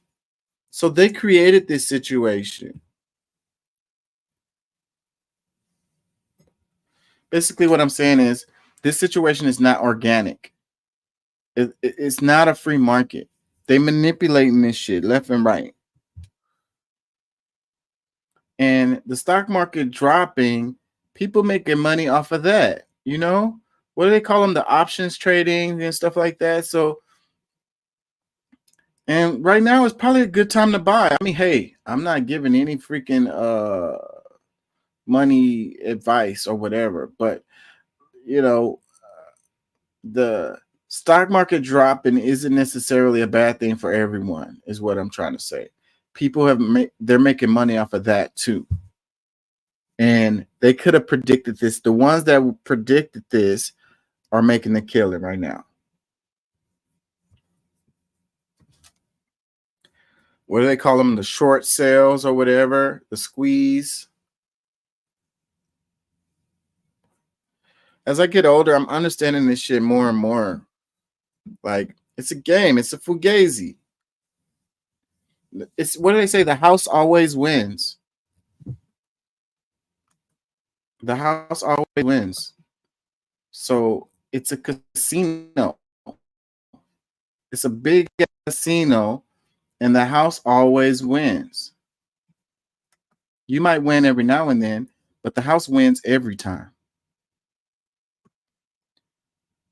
Comments, it says these CEOs and corps are making so much money in price gouging. Another one, it says overreacting. Another one, thanks Sleepy Joe. See, you can't, we give the president credit when he shouldn't get credit, and we also blame the president when we shouldn't. Like, they don't have that much power. Like, they don't have this kind of power, bro. Comment, it says strongest economy in 50 years, Jack. That was a Biden quote. Comment, it says my resume business just keeps getting busier every day, every week. There's someone on LinkedIn posting they have been laid off. There are job seekers on LinkedIn. You're approaching a year without being able to find a new job. It's a very complex and competitive job market out there. And like I said, we have quotes. I can go back to the old show where you had those CEOs saying that these people are getting uppity and we need to create, you know, a soft job market or whatever. We need to create a situation where these people are hungry, you know, and they did it. They did it. This is the results of what they did. You think it's by accident? You think that these corporations don't talk to each other? These CEOs don't chop it up? Comments, it says Biden economics at its best, but wait, there's more. 35 trillion in debt. Homes are unaffordable to new buyers, and inflation has risen over 20% in 3 years under Harris Biden. It's time for new leadership and some fiscal responsibility. Again, I can't give that to Biden. Y'all give them too much respect or too much power, too much. They don't have it.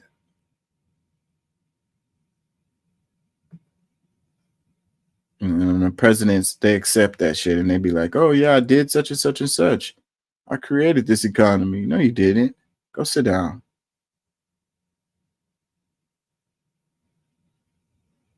It says everyone is preparing to be in the shithole the next 4 years. Another one, it says build back better at Bidenomics. Another one, Bidenomics for you. Another one, well, with Zionists own the United States government, America and humanity will continue to suffer. Another, businesses are shrinking. Thanks, Biden Harris. You know, I think we forgot that we just came out of a pandemic where they crushed all the small businesses. It was the hugest transfer of wealth in human history to the top. And those people, they want more. They got comfortable with the price gouging that people accepted. See, once you give them an inch, they take a mile. So people didn't push back with what they were doing as a result of the pandemic. And then they had to keep going. They were like, this gravy train has to keep going. I don't know how much longer I'm going to go. I'm starting to get tired. I'm going to have to cover the rest on Sunday. This guy's talking about the lawns. This just shows how brainwashed everybody is. Let me play some of this. I'm going to say something that might upset some people, but hear me out. I don't care if you believe in climate change or not.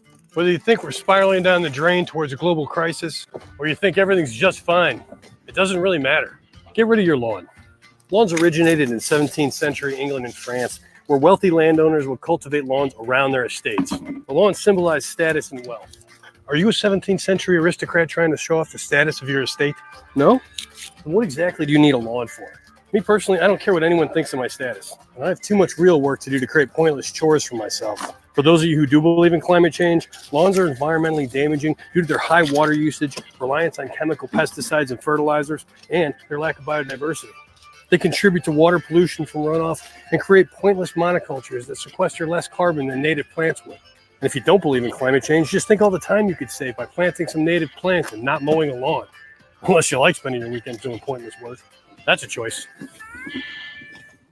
It's like the homeowners association is on your ass.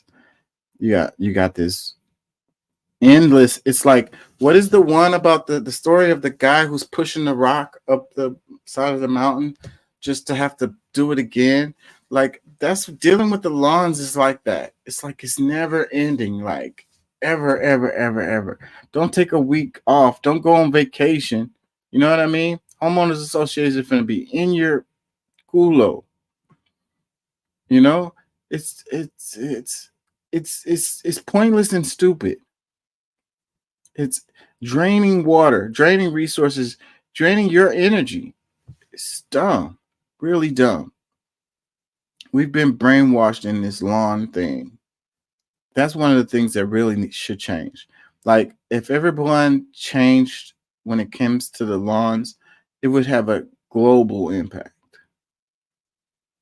At the very least, you have a little bit more time on your hands to do stuff that you really want to do.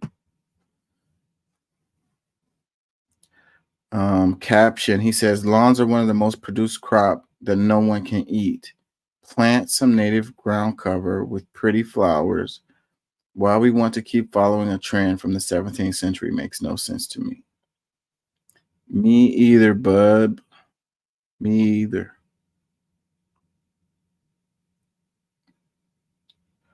Comments. It says, what do you recommend if I want room to run and play with my kids, baseball, football, etc.? What type of should I look into that can still run and play on? There's lots of options for that. Let's see, did he reply? He says, I use clover in my garden paths. I used grass and seed last year. The clover is softer, takes less work, and kneeling on it doesn't bother my knees at all. That's saying something. Another comment says, always so much hate of lawns. I understand the sentiment and the types of lawns causing concern, but I have never watered, fertilized, or used pesticides on my lawn. My lawn mower is electric. My lawns create space for kids to play, gives pathways that don't grow weeds. like my gravel driveway, and help me see the bears when I have harvesting my fruit so I don't bump right into them. Also, to people saying don't mow your lawn because it's good for pollinators, maybe just get a full season of blooms around the lawn instead of a grass dominated messy mosquito habitat. Yeah. Let's see his reply. He says, my suggestion is a better ground cover. It sounds like you're making good choices, but the cult of lawn doesn't. 80 million pounds of chemical fertilizer is used on lawns annually in the U.S. alone, 100 million tons worldwide. The statistics on pollution caused by single-stroke lawn care tools is staggering. Staggering. Is it really such a sacrifice to be part of normalizing a better way instead of defending a $150 billion industry that's destroying the environment? I'm not judging you, but try to consider that this is an issue worldwide when it could be a massive climate solution. Yeah, people are brainwashed as hell when it comes to this.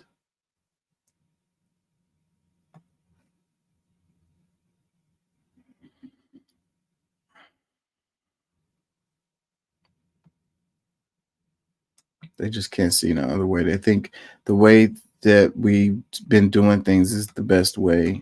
And I say all the time, like, no, all the time. But when you're the bad guy, when you're like, hey, there's a better way to do this. Like, we've been doing this like this way forever. Who do you think you are? That's what they say every time. Remember they tried to say no one wants to work anymore? Why would someone show up to work if their wages can't cover their rent? It's almost like the most important workers are paid the least. Why'd you look at Todd when you said that? He's the futures trader on Wall Street. No offense, Todd, but if you didn't show up, no one would care. That's not true, you guys. The money would miss me. You guys remember the beginning of the pandemic when we didn't know any of this? The workers are organizing unions, demanding better pay and working conditions. We could just make them unemployed. Fire them? No, we'll make it so that there's less jobs available, and then they're scared to ask for better wages. If another worker can come and take their job, they're not going to risk losing it. Right, but how? Well, I have this one thing. It's called raising interest rates. It makes it more expensive for people to take out a loan from the bank to invest in a business or start a new one. Less business growth, so less good jobs available. Genius. But unemployment will go up, which does look bad for us. But a lot of people will actually stop looking for jobs, so they won't be counted in the unemployment numbers, and others will take multiple jobs for low pay in the gig economy, so it'll actually look like job growth. What do we tell people for why the interest rates need to go up? Well, then we say inflation's a big problem. But inflation was caused by supply chain disruption. We say interest rates need to go up to cool the economy down. We say we raise interest rates to stop inflation all the time. But didn't you say on the floor of Congress that that doesn't work anymore like 2 years ago? Yeah. Remember they tried to say no one wants to work anymore? Why would someone show up to work if their wages can't cover their rent? It's almost like the most important workers are paid the least. Why'd you? Yeah, man. So this one, it says, how bad economic policy in 2020 shaped our current economy. So this is basically sums up all of what we've been saying for the past 30 minutes or so. Really good little clip there. Perfect Union posted this. It says, reflects on how bad economy policy during 2020 shaped our current political moment. So yeah, the way things are right now was shaped back then. You know, things don't happen when these gears grind slowly, you know, it takes time to really see the impacts of decisions that you make when it's related to the economy. Comments, it says, don't forget that the economy was imploding when COVID hit. Kind of got swept up in the plague thing, but things were falling apart well before people were encouraged to stay home for a few months. Yeah, so things were already, you know, and then so what happened was they gave a lot of money. It's like they injected into the system. It's like it prolonged the inevitable, like the money that they gave, those checks that they sent out. Like, it's kind of like how bailing out the banks just kind of prolonged the inevitable. So it was the same thing as a result of COVID and all of the money that they, sent the American people and the corporations. They just injected all of this money into the system, and it prolonged the inevitable. If that makes any sense. So, but now, we're coming back around to this way things were headed already. If that makes any sense. Comments, it says, great content, folks, but is it just me who really struggles to follow this sketch? I feel like more props, wigs, glasses, or at least different makeup, more diversified voice tones for different characters would have made it a bit easier to follow. I think they're right about that. But you look at the caption she has on the screen to say who is voice is it supposed to be or whatever. And if you don't really understand the economics, then you're not going to follow this skit anyways. So I don't think it really matter if she did better voices or wigs or something. I think the point is trying to get people to understand that you've been bamboozled. You've been led astray, run amok. We didn't land on Plymouth Rock. Plymouth Rock landed on us. Comments that says, it's disheartening that we seem to have not learned from the 2008 financial crisis. This issue doesn't fall on one side of the political spectrum or the other. It really comes down to the disproportionate influence and impact of the wealthy. Boom, boom, boom. Another comment. The one thing she's wrong about is inflation was caused by the Federal Reserve printing trillions of dollars. I don't know about that, buddy. I mean, that is what they say, but lately I've been seeing price gouging. Like, so how much is the price gouging? Is it actual inflation or is it price gouging? So that's my question. How much of it is actual inflation and how much of it is price gouging? Yeah. So I'm sure like all the money that they injected into the system, especially after COVID, is naturally going to cause a certain amount of inflation. But how much of that inflation is actual real inflation and how much of it is the corporations colluding to set prices?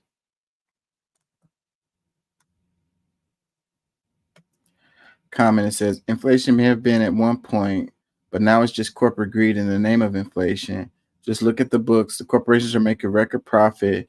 It's just corporate greed being rebranded as inflation.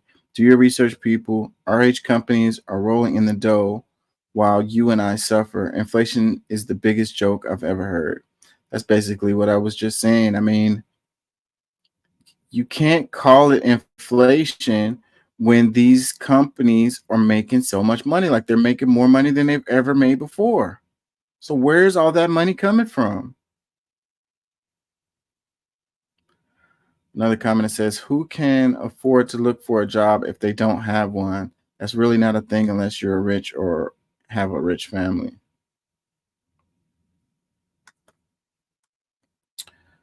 Another comment says, and before all the comments farming bots scream, you can thank Biden for this. Oh my God, there he goes again.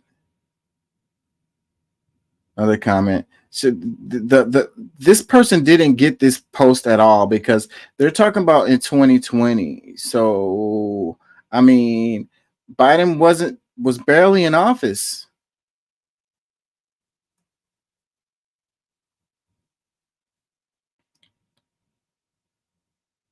Comment, it says, increasing the money supply to $21 trillion without an equal increase in goods available to be purchased with that money supply inflated the cost of goods. It's literally that simple. Now ask yourself, who raised the money supply? Who actually prints the money?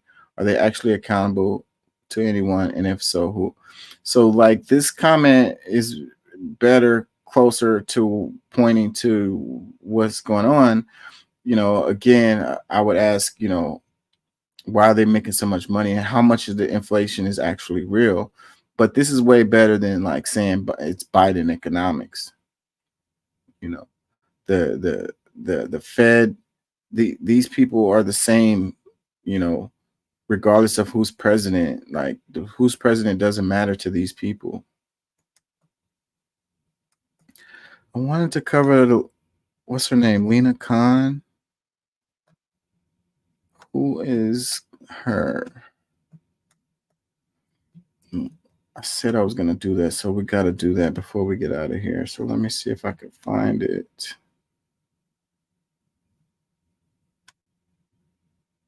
One second, y'all.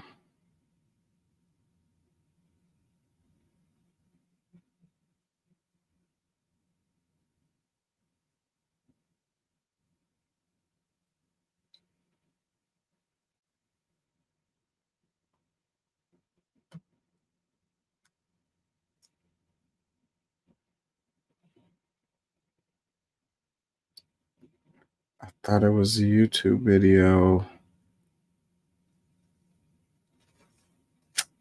I don't see it.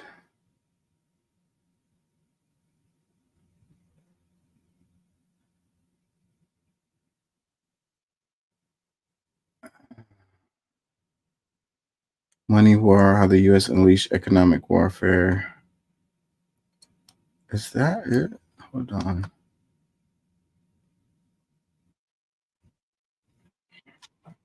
They're talking about Venezuela and Iran. That's not what I'm looking for. I'm looking for a girl. She's the FTC chairman, I want to say. And she's going after the big companies. She's busting them up. Oh, well, she wants to break them up. Or at least hold them accountable. Where is it? Forgive me, y'all. I really want to do this before I get out of here. And I don't see it. Hold on. Is it in here?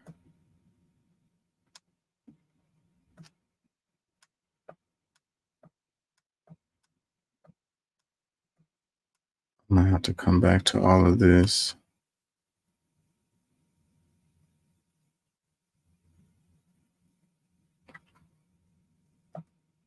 Oh, this is it right here, I think. Lena Khan is one woman who inspires great fear and awe. I wanted to have you on a podcast, and Apple asked us not to do it. The FTC is back in that role of torturing all the companies that America likes. The business community feels that the FTC is waging a war against us, and it's time to fight back. That woman is 34-year-old chair of the Federal Trade Commission, Lena Khan. As FTC chair, Lena Khan has become public enemy #1 for the corporate establishment. But here's an interesting twist. She's also simultaneously managing to bring together an unlikely political alliance from both sides of the aisle. You are a brilliant woman with a tremendous ability to impact how consumers are going to interface with the digital world. One of the outstanding members of the Biden administration, and that is Lena Khan. I look at Lena Khan as one of the few people in the Biden administration that I actually think is doing a pretty good job. So who is Lena Khan, and what is it about this young FTC chair that makes corporate America shake in their boots, all while uniting politicians like Matt Gaetz and Bernie Sanders? Many political bureaucrats who enter government service do so with the framework of wanting to be seen as fighting on partisan terms for their respective parties. They're often looking ahead to their next cushy job rather than worrying about being strong public advocates in their current roles. Unlike public servants of the past 4 decades, Khan enters with a very different framework. She's more interested in analyzing who has too much power and who doesn't have enough. She's not fighting a partisan game. Instead, she's focused on something that she's had her eyes on since she was a teenager, waging battles against powerful, predatory multinational corporations that are exploiting working people. I was thinking back to 2004, young Lena Khan writes about Starbucks at the age of 15. When did Lena Khan get so animated around a vision of wanting to address economic justice, particularly corporate power in America? You know, from an early age, I was interested in being a journalist. And one reason why I wanted to be a journalist was because at their best, they hold power to account.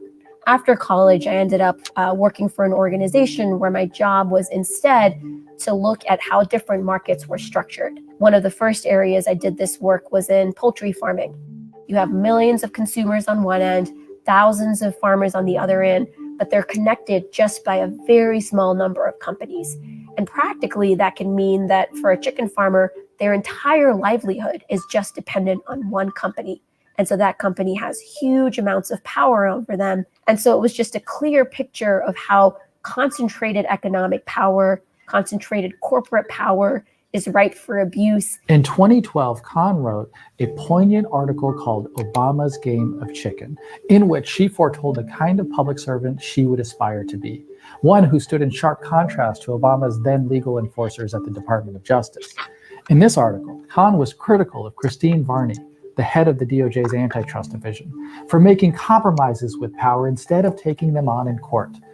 Varney's approach was simple, and it mirrored the cautious political approach taken by government regulators for decades. Quote, if you overreach in the courts, you will lose, and the very behaviors you are calling illegal will be validated by the court.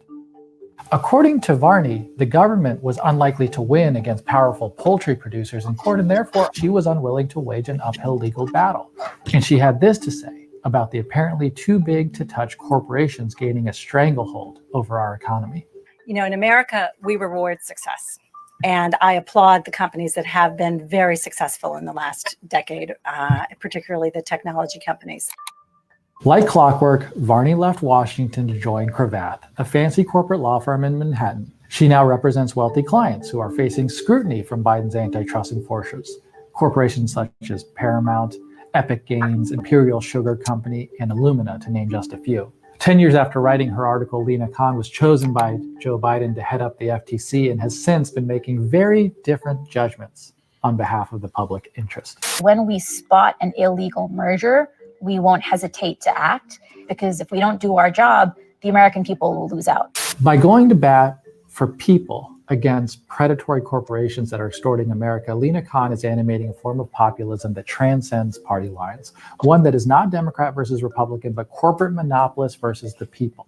For most people, their day-to-day interaction with power is not necessarily with their government, but it's in our economy. And at a fundamental level, if we care about having real liberty for people, real democracy for people, we need to make sure that they're able to feel free, not just in our politics when they go to cast a vote, but also in our commercial sphere.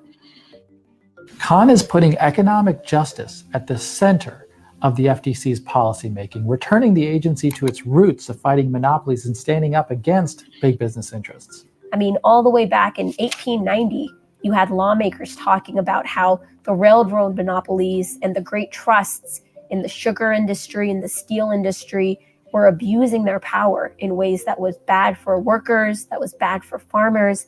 And they said, we need these antitrust laws to protect Americans from concentrated economic power. There have been tools on the books for a long time that our government has not used aggressively and used assertively.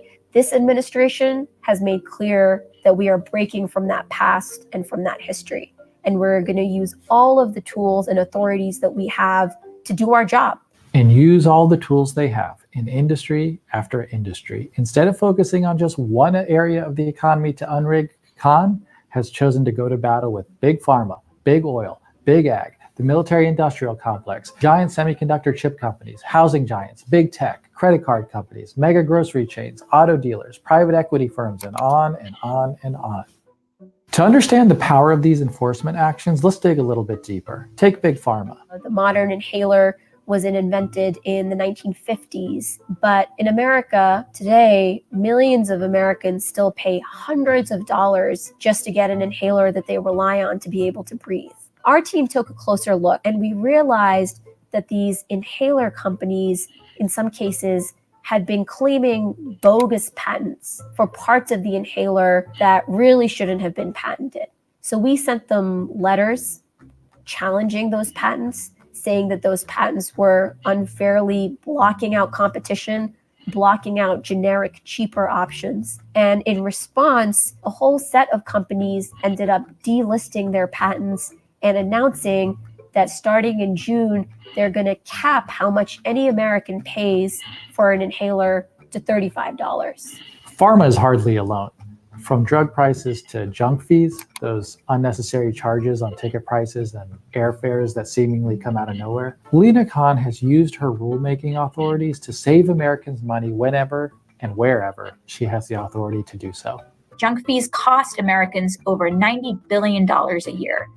Money that corporations are extracting from Americans just because they can. She's even gone after those pesky subscriptions that often keep you paying long after you stop using a service. We've seen too many times companies make it so easy to sign up, but then when you try to cancel, you have to go in person, you have to make a phone call, but there's nobody there to pick up.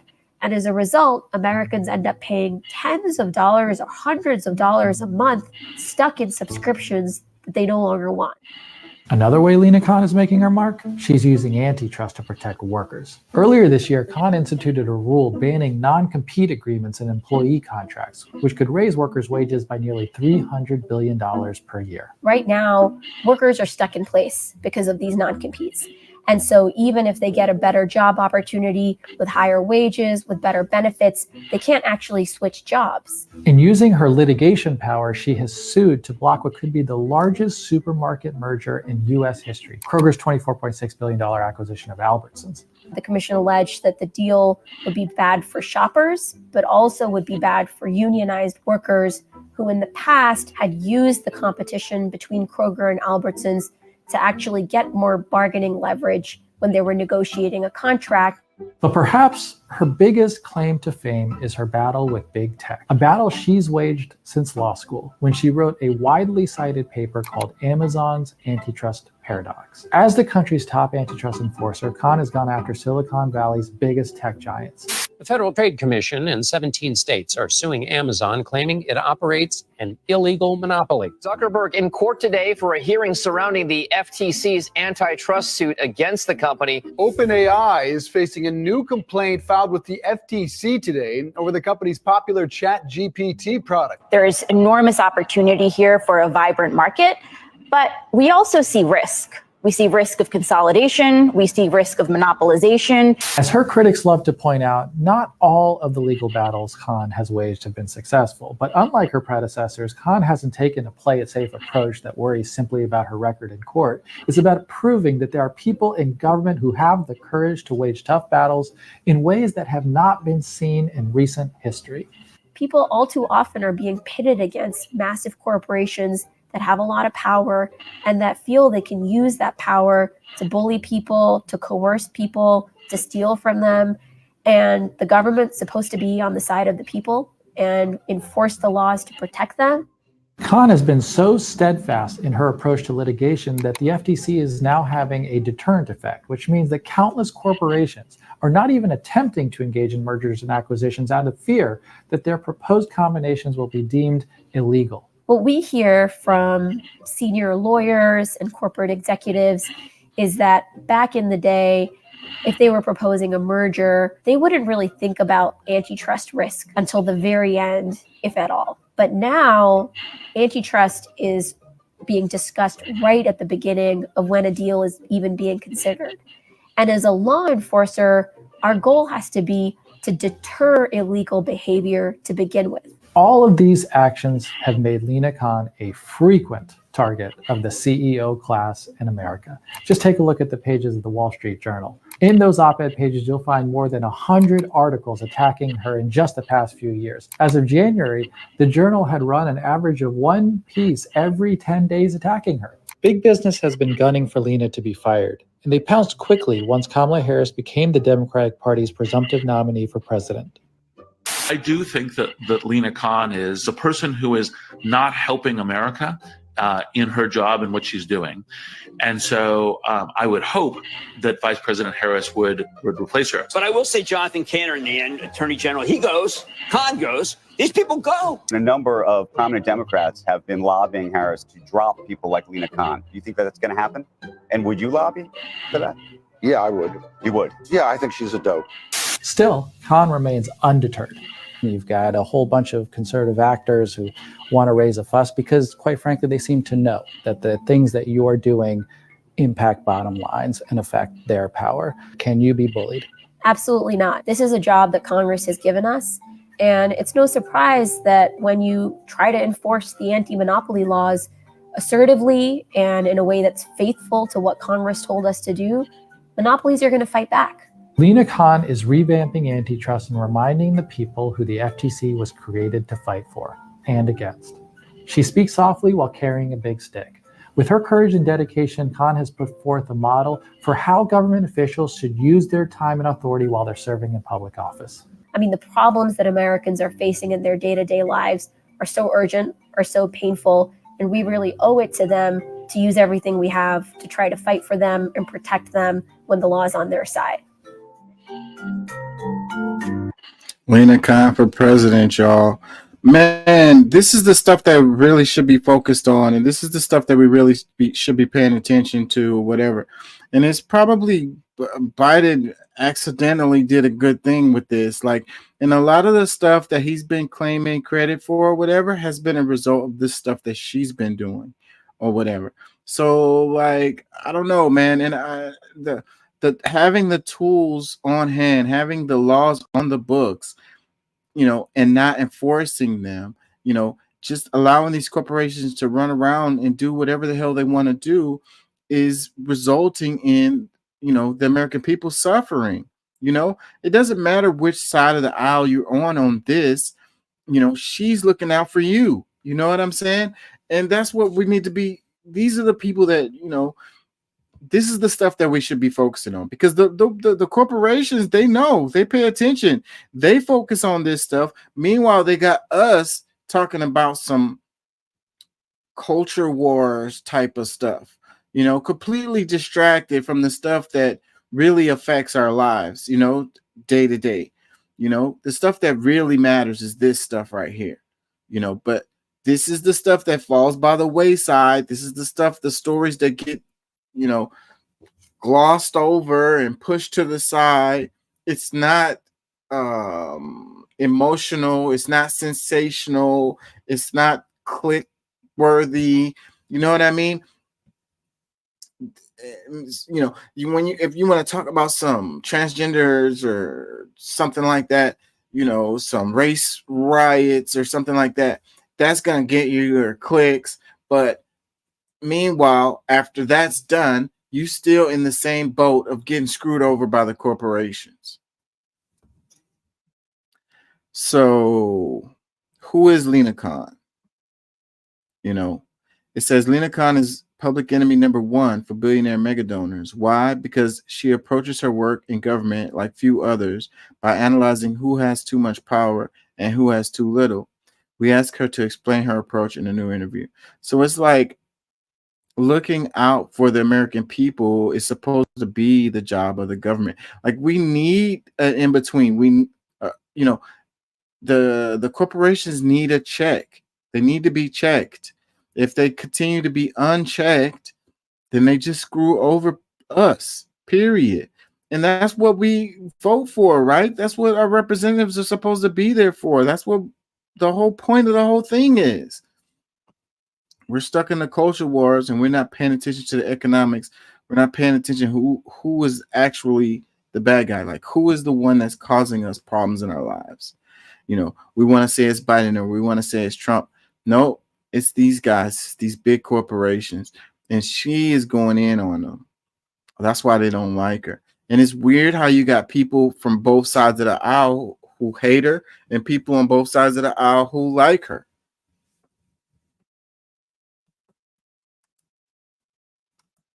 I don't know, I'm probably losing y'all. Comments. It says, thanks, Biden, for appointing a real champion. I hope this video reminds everyone that it's not just the candidate you're voting for, but the people they surround themselves with.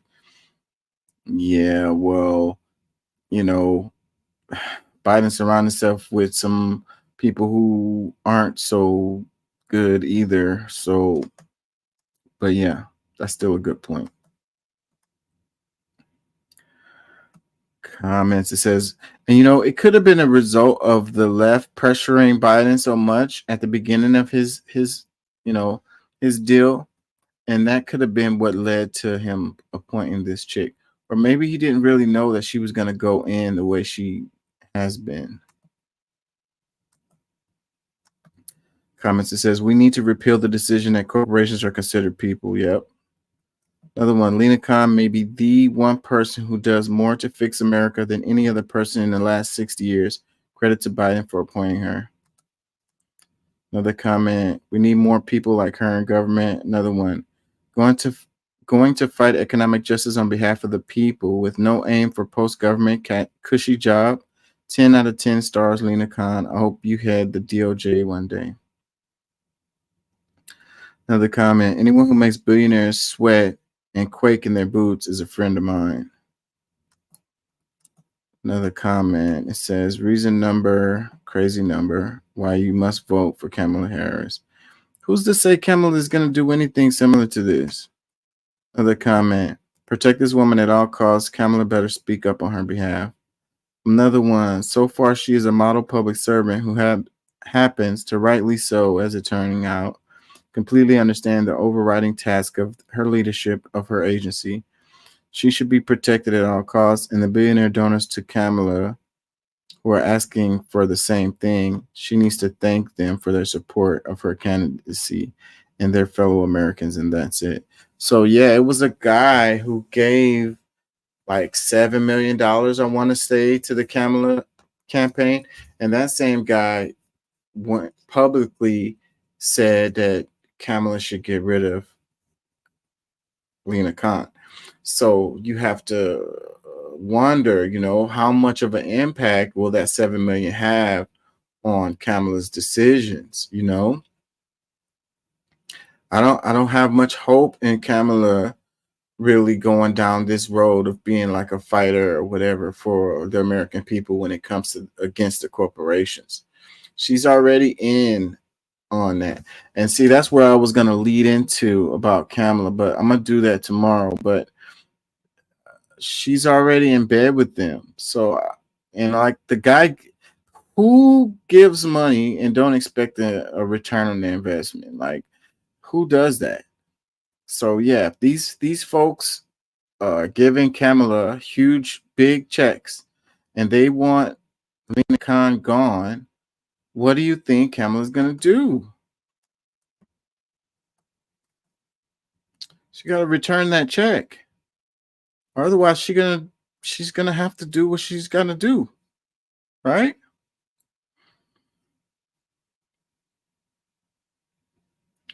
Comment, it says, we love someone who is class conscious. Another one, Lina Khan for president. Another one, she is a breath of fresh air who takes her job of public service seriously. Another comment, public ally number one, corporate billionaires nemesis number one. I'm here for you for it. Thank you, Lina Khan. Another one, the first real public servant in a very long time. I'm going to get out of here, but tomorrow I'm going to talk about Kamala Harris and what we think she might do. And we're going to talk about Trump's clips from the black journalist deal, and we're going to talk about Venezuela for sure, and we might talk about Nigeria. It's drama in Nigeria right now, and other random stuff. So anyways, peace and love. Thank y'all for joining. Thank y'all for listening. We'll be back tomorrow.